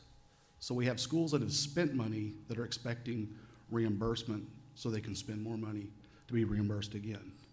So we need to get this approved as quickly as possible so that those reimbursements can start taking place again. So they have been paused, excuse me. For fiscal year '24. Right, but some of them are spending for '24. Yes. There are reimbursement requests that were put in for July, August, September, and we will have the exact numbers of requests waiting on Monday because the drop goes in second weekend of the month, which is this weekend. Right. So ADE Finance can get me the total numbers on Monday. But just for fiscal year '23, there was $9.3 million reimbursed, and that was for May and June. So now we're talking about July, August, September, going into October. So multiply, do the math of how many millions of dollars of reimbursements are waiting to go back to the schools. We've had schools contact us and say, I've put in for a reimbursement. I don't have any more money in my building fund. Right. And it's email after email of when are the reimbursements gonna start over again? Well, they're gonna start over again as soon as the permanent rules are voted on and put into place. Well, I don't think we should hold them up. I mean, I understand we just got this, et cetera, but we've seen them before. So I would make the motion that we approve the final rules. Okay, there's a motion to approve. Is there a second? Second. There's a motion and a second to approve the rules governing school safety. All in favor say aye. Aye. Any opposed? Motion passes. Thank you. Sure. And with that, we're at the end of our action agenda. We do have some individuals that signed up for public comment. Is the board good with public comment now? Okay, so for public comment, we give each individual 3 minutes to speak. If you would introduce yourself and allow us. Our first public commenter, is it Mr. Arnie Gregg? Is it Greg? Is your last name? I'm sorry. It's Ann Bragg. Ann, I can see Yes. it now. I'm sorry. Hi. Miss Ann, thank you for being here. How are you all doing this afternoon? In August, the citizens of Pine Bluff went to the polls to vote on a $65 million millage increase to fund a new public high school. Everyone believes that our children need and deserve the best facilities to learn. However, many voters were concerned that we were permanently increasing our tax burden when the state could or would take over our school district. Many feared that the Pine Bluff School District would be the next domino to fall, just like Marble Elaine.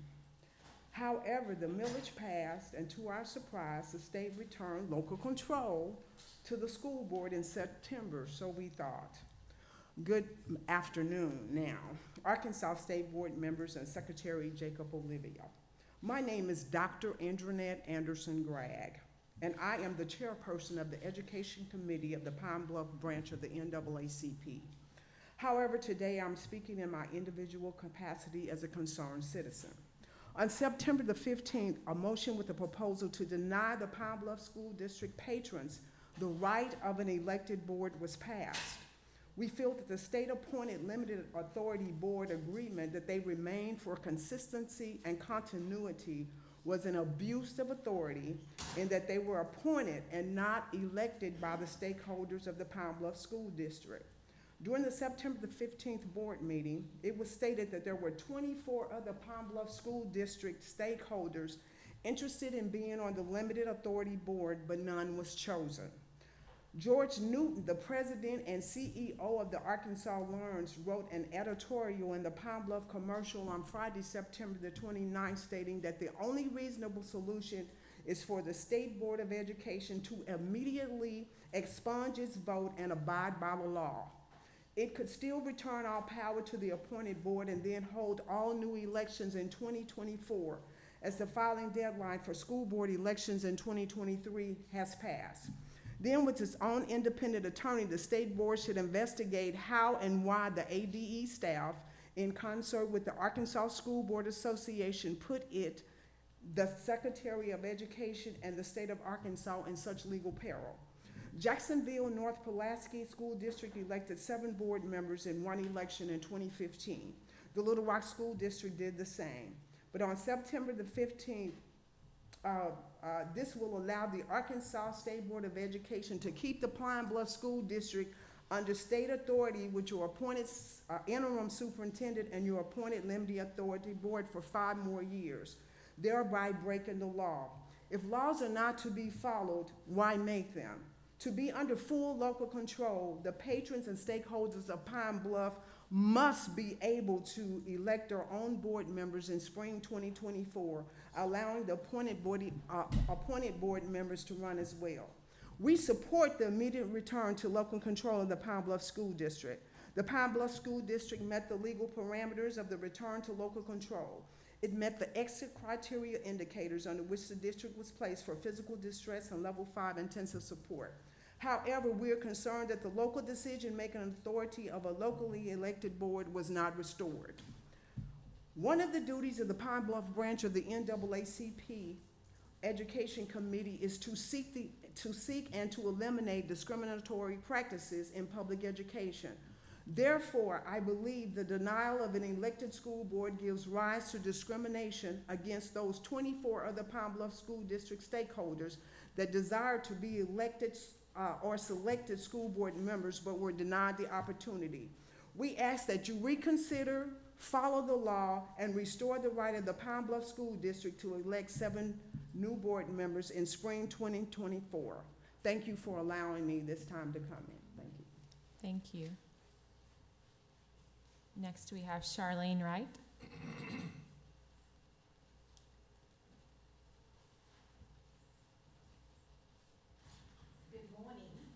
Mr. Woods invited me back last month. You said you hope to see me again, and I said I did not know. But good morning, Arkansas State Board members, Secretary Oliva, and all others present.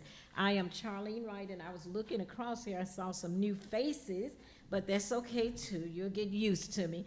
I am the 41-year educator that has been rallying for the Pine Bluff School District and Dollaway School District since 2020. As Dr. Anderson stated, after reviewing your governing scenarios, which guided your decision-making for the return to local board, I've been holding on to those documents for the last 3 years. As Dr. Anderson stated, I am just very concerned because I've seen your governing scenarios, your guidelines. I've seen they're printed and you've deviated from them. You've put a part-time superintendent in the Pine Bluff School District. It said that you could not have control over a district for only 5 years. Then when you annexed Dollaway into Pine Bluff, they remained under state authority for 8 years.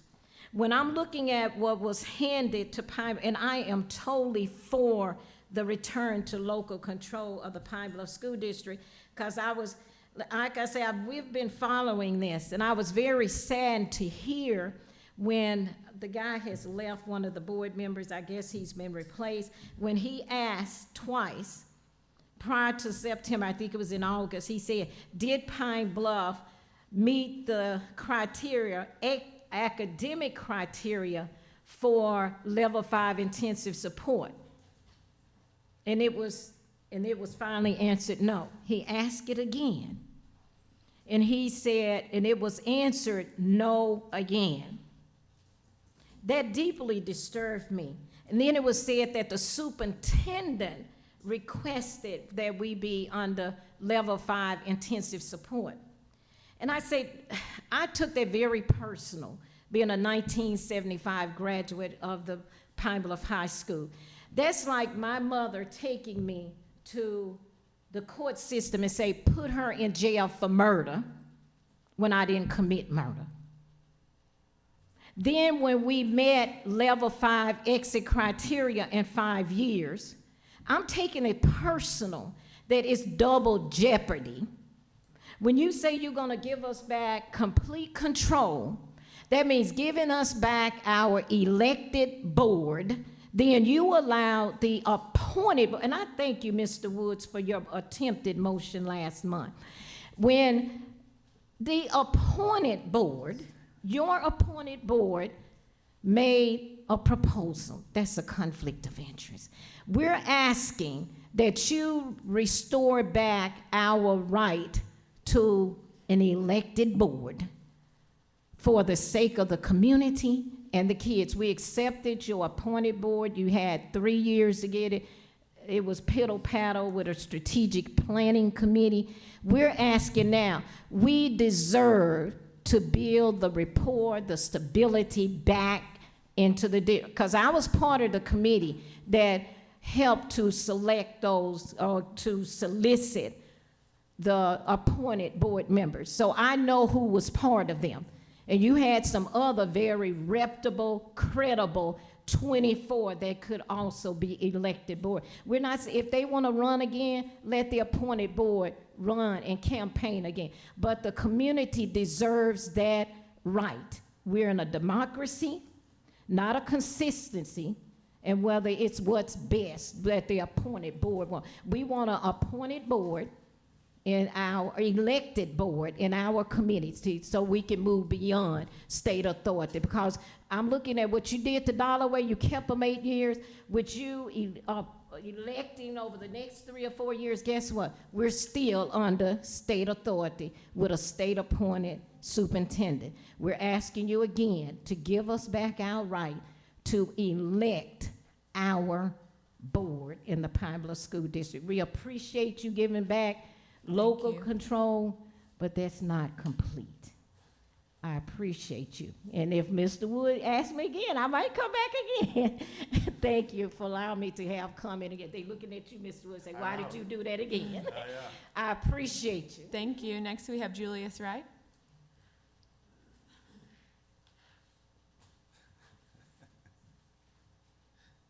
Good afternoon. Arkansas Historic Board members, Secretary Jacob Olivia, and all others present. I am Julius Wright, a concerned Pine Bluff School District stakeholder, a member of the Pine Bluff School District Committee, Pine Bluff School District United Stakeholder member, and a member of the Pine Bluff School District Committee for Consolidation and our Pine Bluff School District Committee. We support the Pine Bluff School District return to local control, but not the denial of the election of a local board. We support the new Atlas end of year summative assessment and that they will achieve equality for all students and that there will be end of the course exams for Algebra 1, geometry, and biology.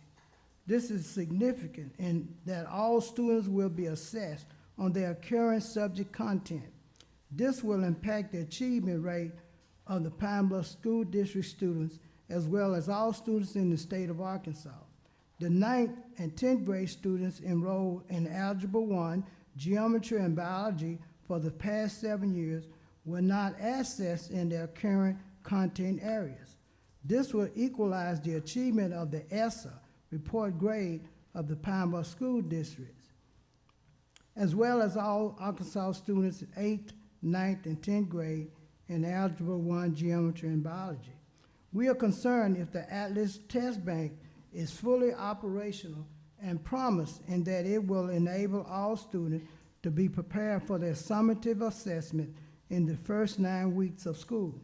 The test bank will equip teachers with the tool of use, the Atlas Test Bank items, to produce formative assessment to prepare the student for their success on their summative assessment. We are concerned that the test bank is not fully operational according to your published 2023 and 2024 preliminary testing calendar, as well as communicating with some of the staff. They have not been privileged to the Atlas Test Bank. The practice tests are not the test bank and replicates the prior active Aspire exemplars that did not mirror the actual ACT Aspire assessment and resulted in below standard results. In closing, we support the Arkansas Teaching and Learning Assessment System and the Pine Bluff School District return to local control and elected board in hope that they will uphold and achieve equity that will allow all students equal success, eliminate discrimination of achievement, and election of board members to accelerate the well-being of all to be educated. Thank you for allowing me to have comments. Thank you. Thank you, Mr. Wright.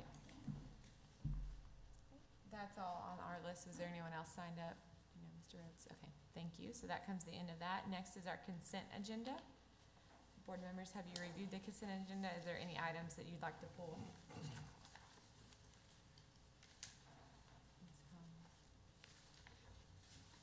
Okay, online, Ms. Keener and Ms. Woods, if y'all have any questions from the consent agenda items.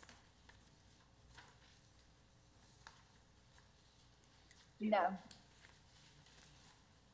Okay, with that, then the floor will be open to approve the consent agenda. I'll make a motion to approve. Okay, motion by Mr. Sutton to approve the consent agenda. Is there a second? A second. A second by Mr. Bragg. All in favor say aye. Aye. Any opposed?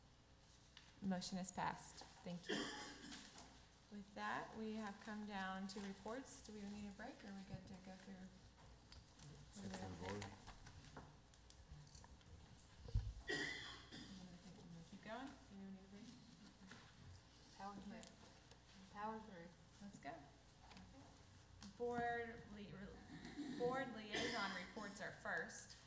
And at this point in time, does anyone have anything they want to pull out or discuss? I think this is the appropriate time to talk about if we want to think about that liaison structure, and if anyone does want to take more formally a role in a subject area, a certain area to report to us, as we were talking about yesterday with Mr. Wood's proposal. Has anyone thought more of that or have any feedback? Well, I'd speak to it for just a second. Thinking about it last night, my hope would be to see our board, if it's either or, liaison or a subcommittee, to look into what's going on in these struggling districts. I would prefer to see a subcommittee established to spend some time working on this. I just have an urgency about this, and it feels like if it's either or, it feels like the liaison route may just, be a number of months of more, might I call it, inaction from our board's perspective with regard to these issues. And I would like us to get a little more hands-on with regard to the accountability of these districts and maybe more, I don't know. But Those are my thoughts. And thinking about it, I was thinking perhaps initially, we devote you as the liaison over, what do we want to call it? Lowest performing schools, academic distress is an old word, but that. And then you start to dig into it and then come with us as a proposal of what this subcommittee would look like. I'm a little bit hesitant to create a subcommittee right now, and that we don't have a lot of free, I mean, then we're gonna have an official board meeting in that sense, versus if you're a liaison, you can go ahead and start digging into this. I don't, that's the trade-offs that I see. But if there's a group of people that wanna go ahead and establish a subcommittee, again, it would be just like a normal board meeting where you are coming in, versus the liaison in a work session would allow you a little bit more freedom to dig into things without the formality of a board meeting. And that's not to say that we're not going to be transparent about everything, but just initially to start, I would be hesitant for us to create a subcommittee without clear intended goals and a purpose. Sure. If I could also add, if you do the liaison now and kind of align it to the working groups that we have a handout of the different types of the working groups, that may be a good place to start to get a little bit deeper understanding of the work that's happening that could lead to those next steps for developing the subcommittee. It might be a pathway to get there. Do you have the handout? Do you have members that I mean, I guess, you know, if we have a group of 4 people that want to be on the subcommittee,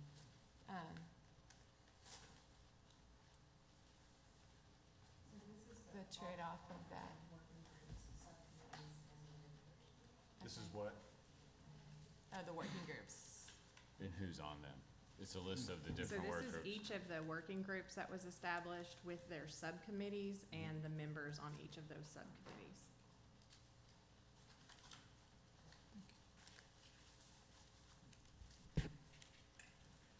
So just to clarify, the 6 working group kind of titles are career readiness, early learning, parental empowerment, teaching and learning. And then within that, I think I might have skipped one. Educator workforce is another one. And then within that, like in teaching and learning, there's subcommittees within that committee where some is over assessment and accountability and some are looking at other components as well. So teaching and learning is where, I mean, it's what we're That's talking where about here. That's where we're talking about. I think it's a matter of, are we ready to go ahead and create this committee now, put structures in place and call on districts?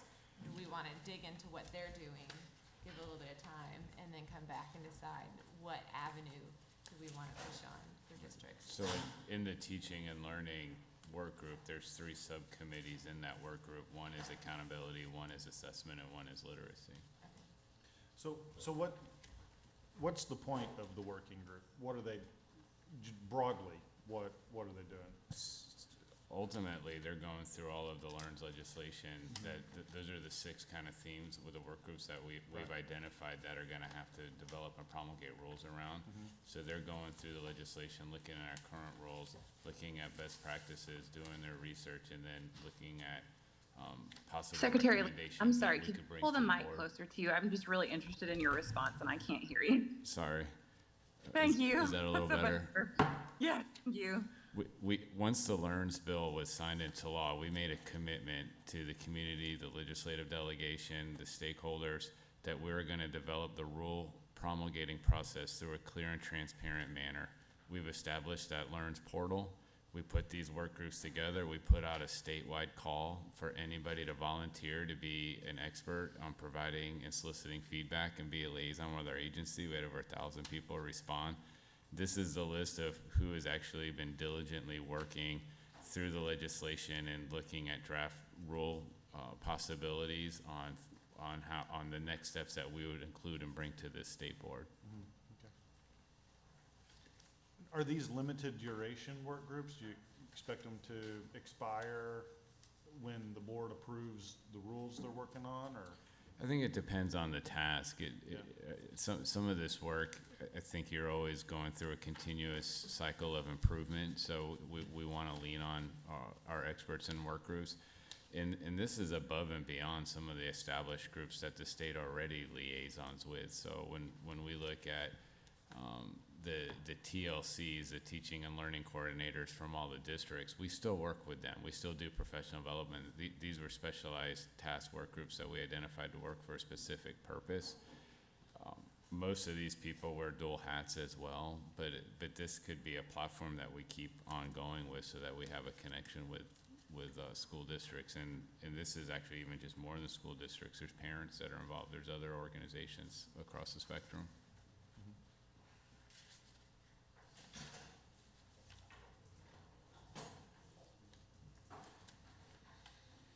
Okay, so with that in mind, questions, feedback, comments?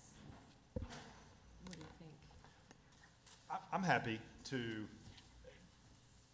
take a short period of time and do what's kind of maybe you've proposed in not so many words, but a liaison that looks at what they're doing, what their goals are, what their objectives are, looks at the law, that what authority we have as a state board, what mechanisms we can do, what the state is doing with regard to some of these school districts already, and then report back what I guess would be my committee of one's recommendation for a broader subcommittee going forward. Yeah, and then at that point come with these are this is what our sort of jurisdiction is, and this is the purpose of this subcommittee. Yeah. And that's it. Yeah. Okay. I'm happy to do that. Okay. If that, I think that I would just be hesitant for us to formally create a subcommittee at first without sort of knowing the depth of what that might look like and could do. I think there are other members interested in other subject areas that we've kind of organically become liaisons to. We can continue to do that, but if there's someone that wants to more officially take on a role or is more interested in an area, I think at any point in time, you can say, I would like to be a liaison in this area to more formally provide updates and share with the board.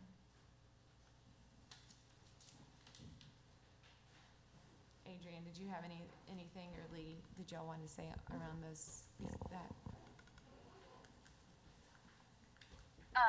From the pieces that I was able to gather, is this liaison group looking at something specific like what Mr. Wood is talking about, or is this just any sort of subject that we want to look into and then report back to the board? Right, so probably 3 years ago, our board did have formalized liaison roles in which we had a board member who was over family and parent engagement.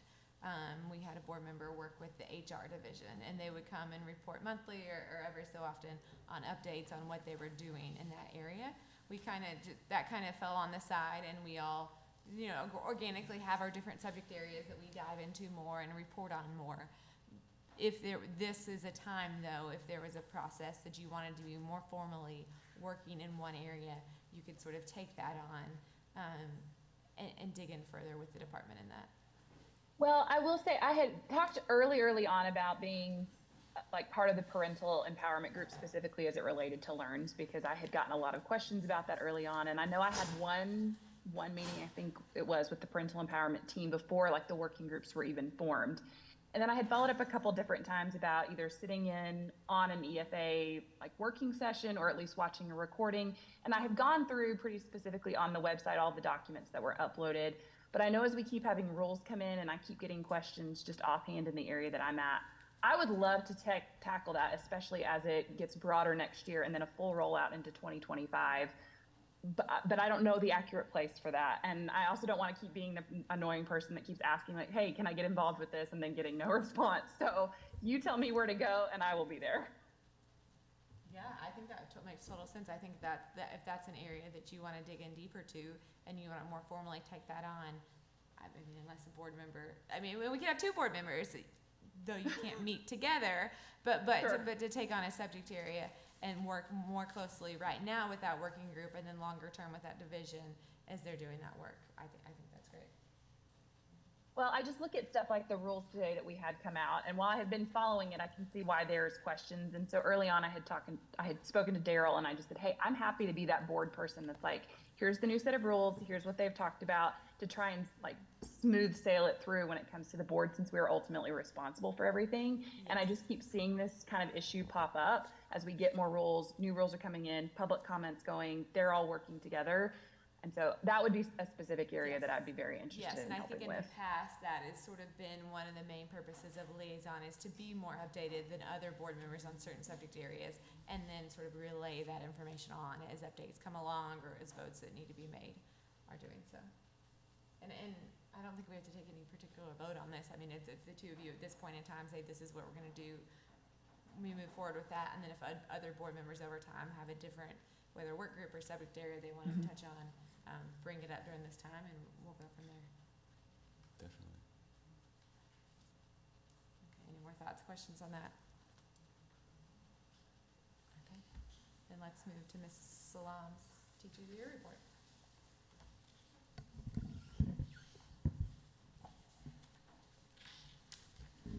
Would you all prefer or go down there? I stay here, go down, stay here, okay, all right. All right, so for the month of October, this is my board report of all the things that I've been doing for the past 4 weeks, and I'm really excited to share some of those things. So one of the first things I want to mention, oh, thank you, is serving the community. So this was a collaboration with the Pack Shack. So I had the opportunity last week to go to Newport High School to visit and support teachers and students and community volunteers as they packed over 50,000 meals with the Pack Shack. And it was awesome teamwork from students and organization by the faculty there. So it was students from Newport High School and Jackson County's Tuckerman High School, and they got together there in the gym and they packed 50,000 meals that will be distributed to the local community there, in surrounding counties, and the students got a chance to earn volunteer community service hours. And since then, I've been in touch with the operations manager, with Samuel, and he asked for a connection, and I'd love to be a resource to recommend some other places in the state where he can do this again with students and school districts. So I think that was awesome. They actually let me ring the gong at 45,000, so I enjoyed doing that. And I was so impressed by just their dedication to the project. The students were so professional. It was just an awesome time. They had music going. It was really fun. So this is something that I really wanted to share. And there on the right-hand side, I have been able to collaborate with the Martin Luther King Commission. They hosted the 2023 Nonviolence Youth Summit in Pine Bluff High School, and I had the amazing opportunity to share the history of Dr. King's visit to the city of Pine Bluff, as he was the commencement speaker for UAPB's graduation back in 1958. And Secretary allowed me to come up there and help present some awards to students who had won essay contests. Very impressive. And so we have that. And if you scroll down a little bit, they had sessions for some of the students there. They're at Pine Bluff High, and that is one of the ADE teams, and they let me go in with them to try and encourage students to become teachers. And we answer questions, and we tell them how the process goes about becoming teachers. So hopefully we have some future teachers that are getting ready to enter college into education programs. So if we scroll down to the next page, I was able to visit my alma mater in West Helena School District. Dr. Keith McGee is the superintendent there, and he invited me for a site visit. And I had such an awesome time touring each campus. They have a new 712 campus that I had never been in. And so I was excited to go in there and see some of my old teachers, my former cheerleading coach. And I was able to tour the elementary along with some of their school board members, and State Senator Reginald Murdoch and Representative Mark McElroy came along also. And so we were able to hang out that morning and see teachers in the classroom with their students, to see the new campus and see just all the great things going on there. So I was very excited, and just see all the great things that are happening there. So if we scroll down just a little bit, I wanted to take this time to kind of spotlight other educators.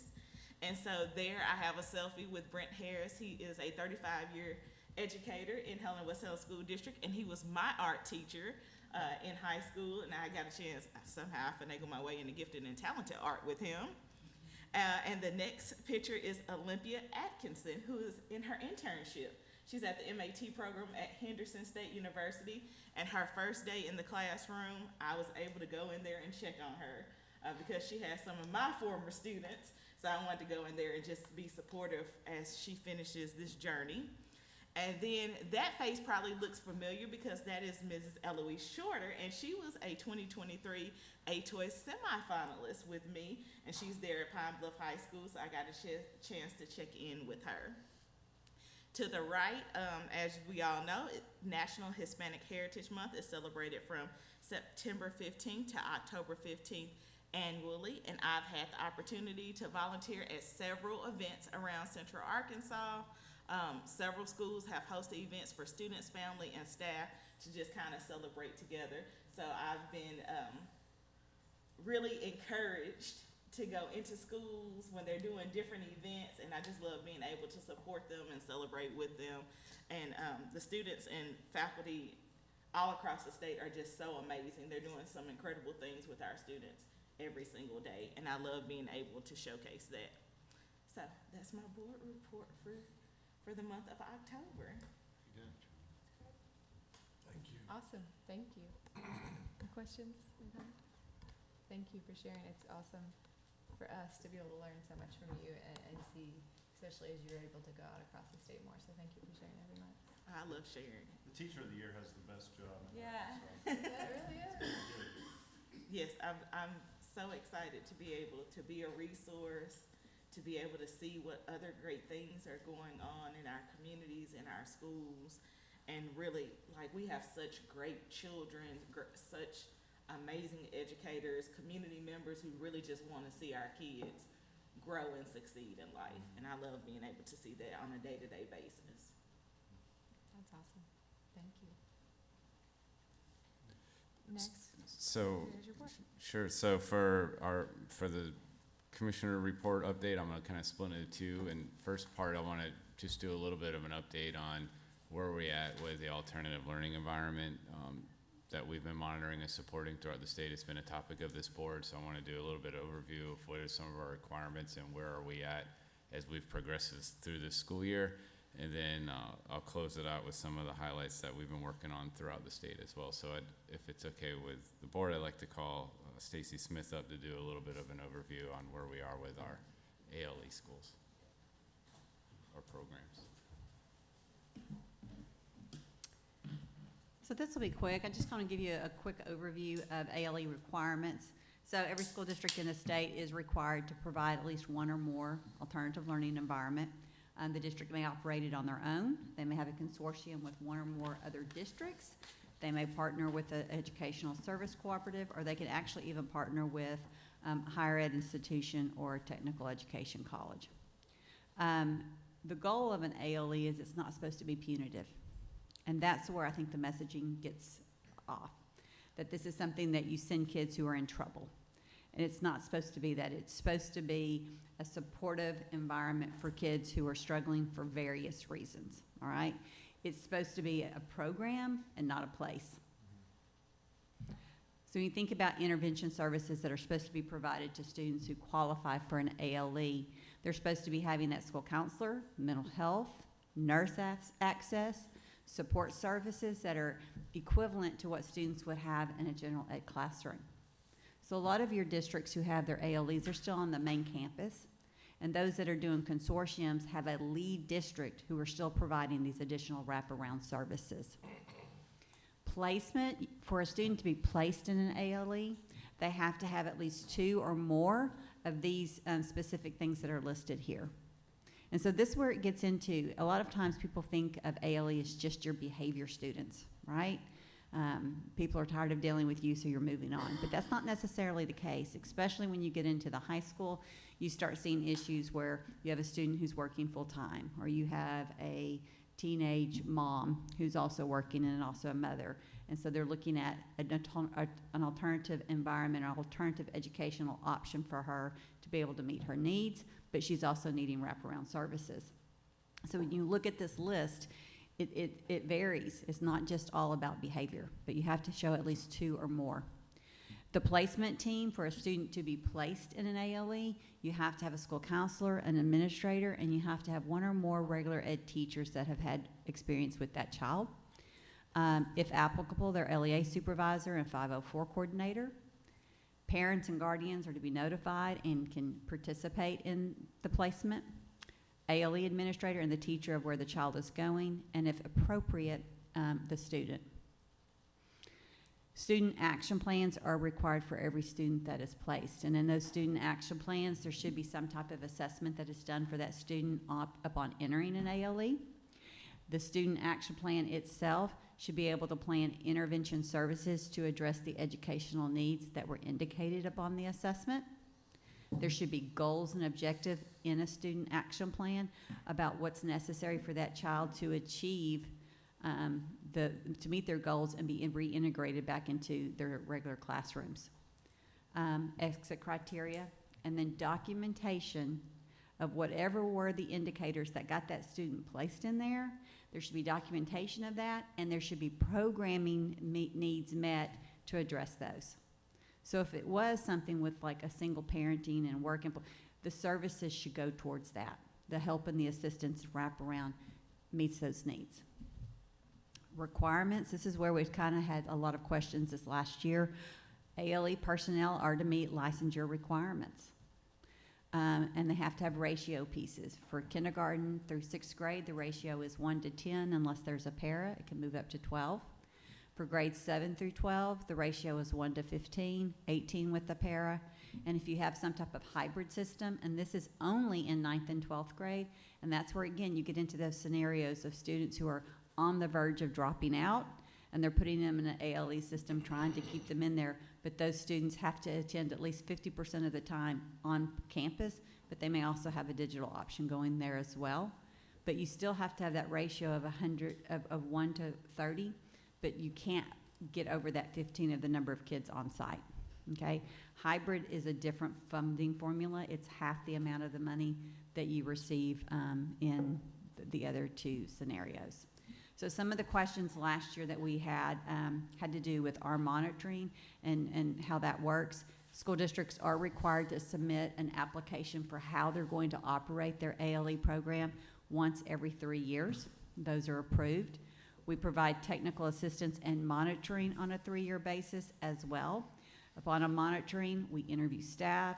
They look at all the requirements that are outlined in the rules and in legislation. They review samples of files and paperwork. They look at the student action plans. They look to see that there's been assessments done. They look to make sure that there was appropriate members of the team to place the student in there. So those are things that they're monitoring when they're on site. So some of the questions last year pertained specifically to educational service cooperatives who had ALEs.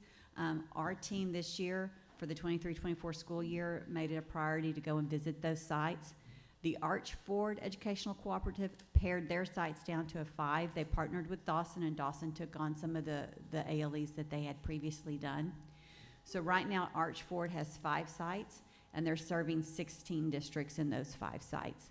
So a lot of those districts are very, very small, or it's a specific ALE addressing a certain population of students. Go ahead. Are service providers also required to have licensed staff? Are you talking about if they're using a digital service provider, that there's a licensed teacher teaching a virtual course? Well, like Archford. Yes, yes. So they're operating this in place of the district. Right. But the district is like, so yes, they have to have licensed staff appropriate to the course. Do they apply for 1240 waivers? Not 1240 waivers, but that's where you have seen them come before here, like for the long-term sub-request. Okay. And that's what happened last semester, is they didn't get that long-term sub-request in. Right. They had folks that were highly qualified that would have been eligible for a long-term sub-request, but they didn't submit it in time. and they didn't follow the procedures there, and that's what got them. And once we found one site that did it, they then turned in, like they went and took all their sites and turned them in for everybody, and then it became a much like, whoa, why are we all of a sudden getting this many at the end of the year? Dawson has 10 sites, and they're serving 19 districts in those sites. Those are the so of those right now, we've visited all 15 of those sites. I think I think there's one in Dawson that they have not visited. Well, I think they visited, I think it was Crossett and Marion are the two sites that they've not visited yet, but they have visited all the other sites and programs that were talked about last year that were concerns, and that all the programs that have been monitored this school year are in compliance, and we'll continue to follow back up with those programs. We tried to hit every one of them right here at the beginning of school. So that's all I have for that right now, if there's any questions. Mr. Woods? All programs monitored are in compliance? Yes, sir. And that was the expectation and conversation that had been happening all along, that was the expectation. I do know that several of the programs increased their pay in the ALE, trying to accept. So that was one thing that, like I know, like Dawson did. I know that was something in Marion. They paid an additional $5,000 for teachers moving over into the ALE. So those were starting at $55,000, trying to attract and retain to make sure they had qualified people. These are kids. These are population kids that are some of the you're trying to keep them in school. Or challenges, yeah. So can I ask specifically, so student to teacher ratios? We're in compliance. Yep, the synchronous versus asynchronous learning is in compliance? Everything that was on that list that's required, they were checking all those pieces. Teacher licensure? Yes. And that was one of the things I went back and asked them to add to the list to make sure that they were checking each time, that they were reporting back to me on, and I have verified that. Okay. Now again, for some of these districts, we hit the very first week of school. So I think the plan is to be able to cycle back and double check and check in on them throughout the year. So one of the things you challenged us with the issue last year is you challenged us to make sure that these programs were in compliance and doing what they were supposed to be doing. And our commitment to you was that we were going to get in those schools as fast as we could when school started and make sure that they were up and ready for kids. So that's what we tried to do. Good. And exit criterias and so they look at that per student on individual files. So they do samples of folders for kids, and they look to see that all the components that are required in legislation and rule are within that student's action plan. So if there's exit criteria for a student, it'll be in that. It should be in the plan. Okay. And they actually review folders and student files. There were some comments on folders or files or paperwork wasn't as organized as could be. Those were some of the comments as far as technical assistance, and the unit then provided technical assistance on how to get better in some of those areas. Okay. Okay. More questions? Thank you. Questions online? I do have a question. Questions online, Adrienne or Lee? Ms. Keating. Okay, it came to my attention, I think through Little Rock, that Archford also has a day treatment program. Is that's separate from ALE? Is that That is correct? completely separate. What is that? I'm going to have to go do my homework on that before I try to report to you on that. Okay. So these are the only two co-ops that have ALEs at this point in time, is that correct? I'm not sure about that. Okay, I know these are just these the were two the that y'all two checked that on, had, yeah. so when Archford before ran all of these programs, okay, and they asked, they looked for a partnership with another cooperative that was willing to take on because it grew so much. And so Dawson stepped up and took kind of ownership or the lead on school districts that were more kind of in their region. Okay. Or southern part. But they do have, like, I know they even go all the way up to Marion. Okay. I know when these issues arise, it kind of begs some greater questions about ALE in general and what it looks like. Are y'all continuing to have those conversations? Do you see more recommendations coming out in the future? Or right now, just continue monitoring? So alternative learning and what it should be, especially how the funding is funneled through and like some of the scenarios and programs and requirements, that has been a conversation for quite a number of years. It's never been one that people have really said, let's make some significant changes to.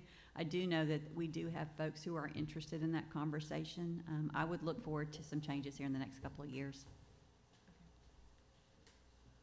Thank you. Any more questions? Thank you.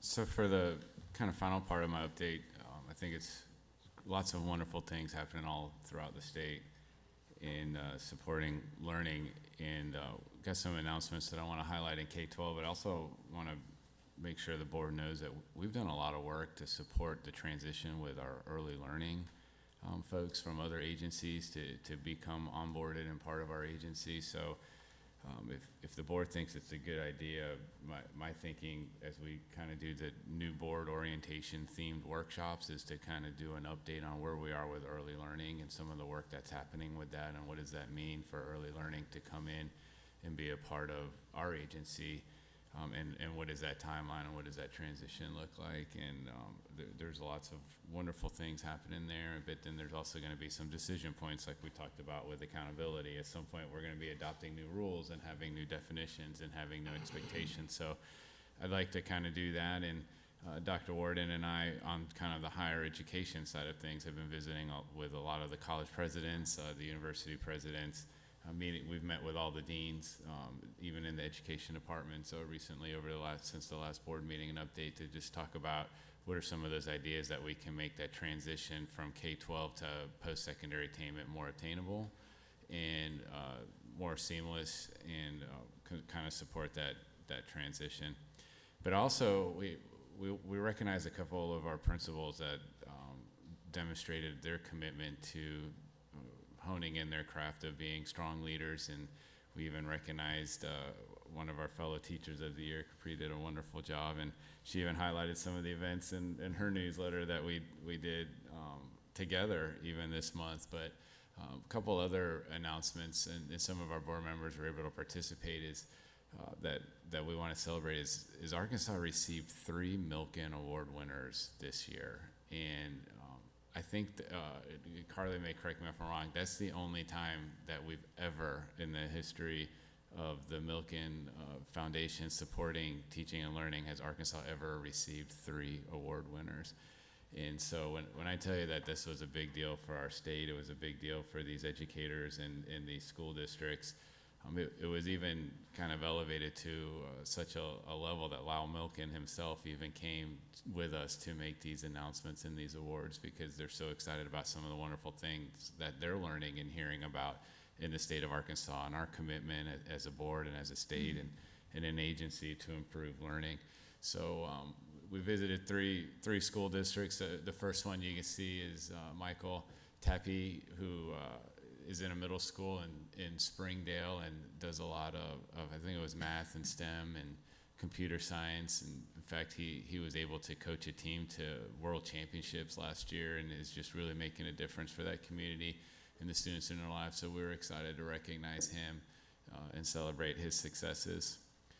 Another teacher we were able to recognize on the next slide is from Greenbrier.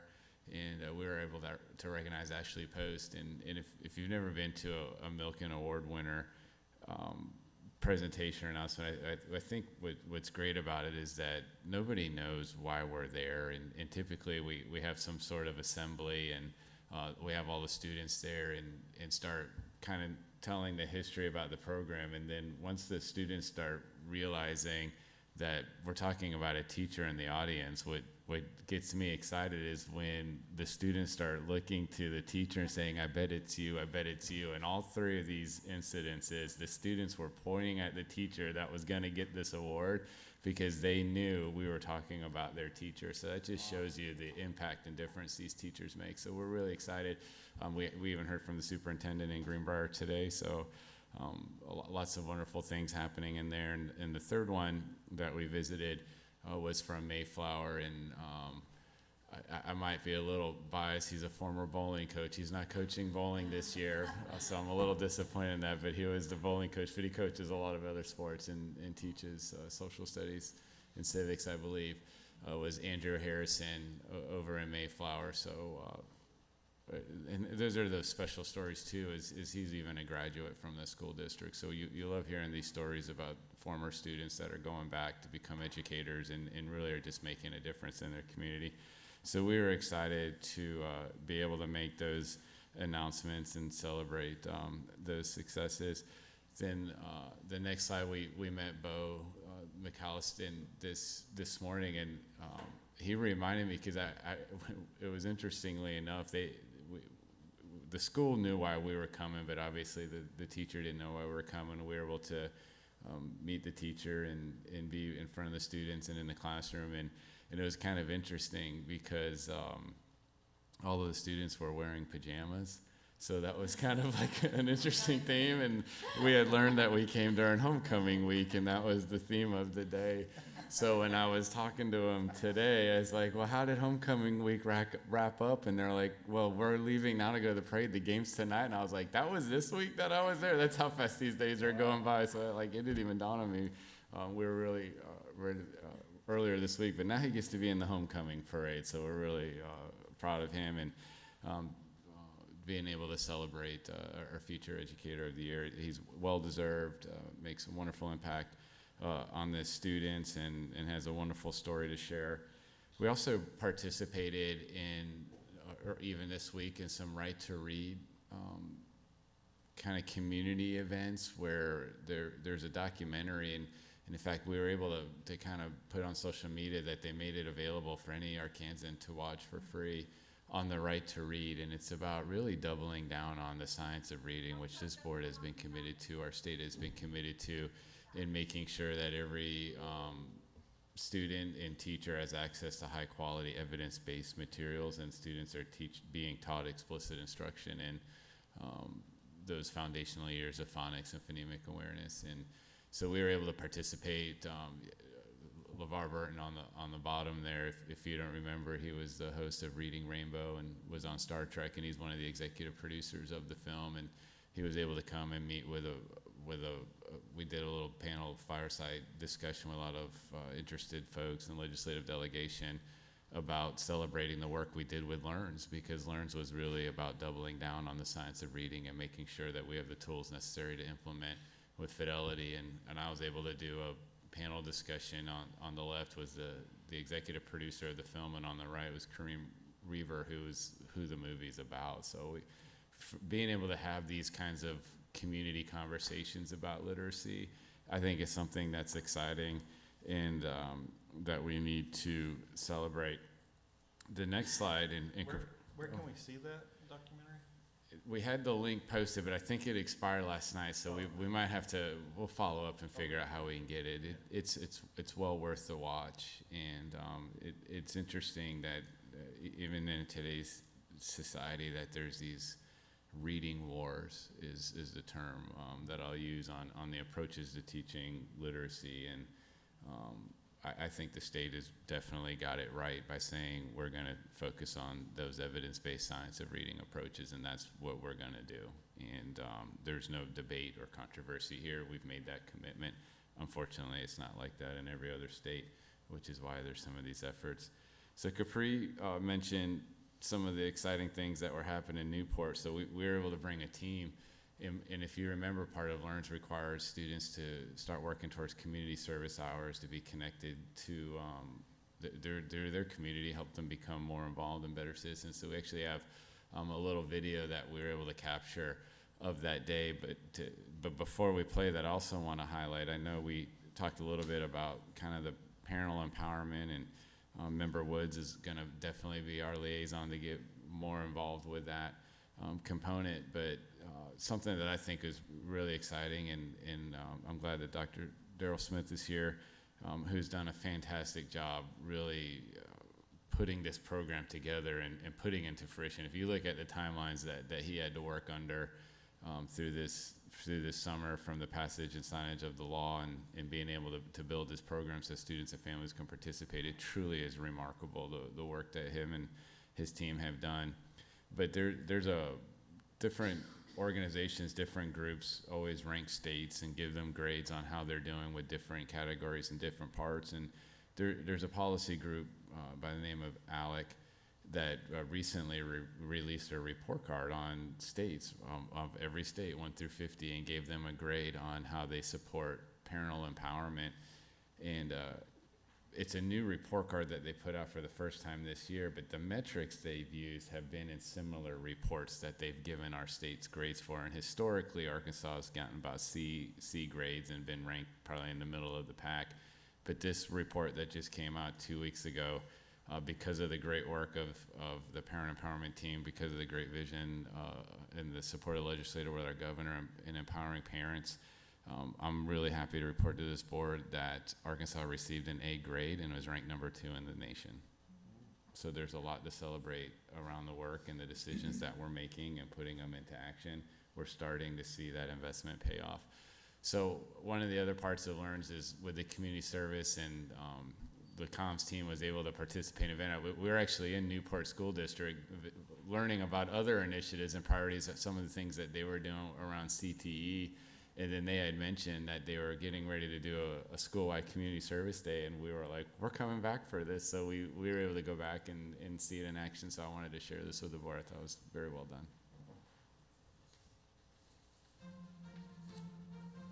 Students from Tuckerman and Newport High Schools recently earned a few of the 75 community service hours required for graduation by Arkansas Act 237, also known as Arkansas LEARNS. With hairnets, plastic gloves, and a spirit of cooperation, they demonstrated that teenagers can make a difference. This is an event for our community. It's we're working with a grant from Arkansas Blue Cross Blue Shield to pack meals that are distributed throughout the county to a lot of different shelters, different entities, food pantries, things like that. Something that we started last spring, and we wanted to be able to do it again. And when they contacted us, we said we would love to do that. And this year our goal is to do more than we did last year. I think last year we did a little over 31,000 meals, and this year we want to do over 50.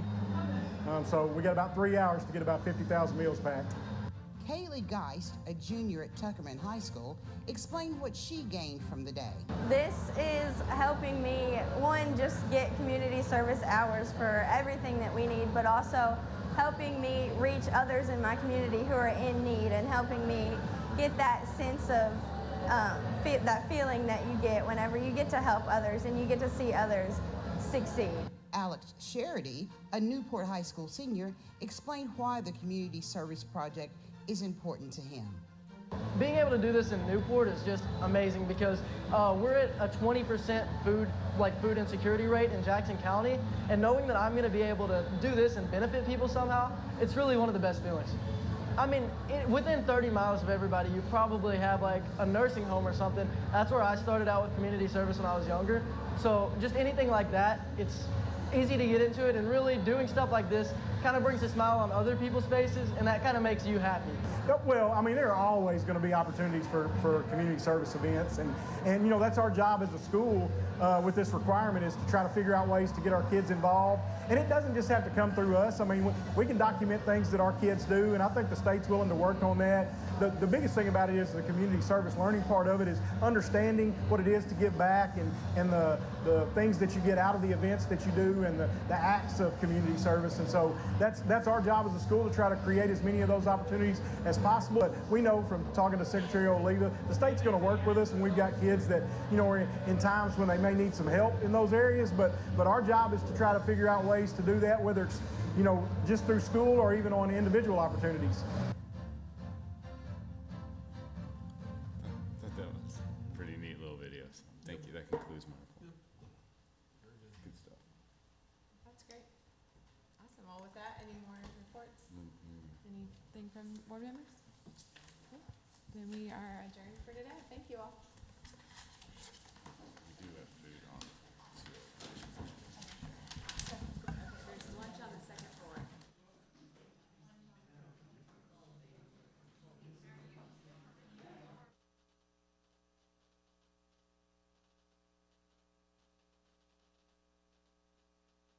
Recording stopped.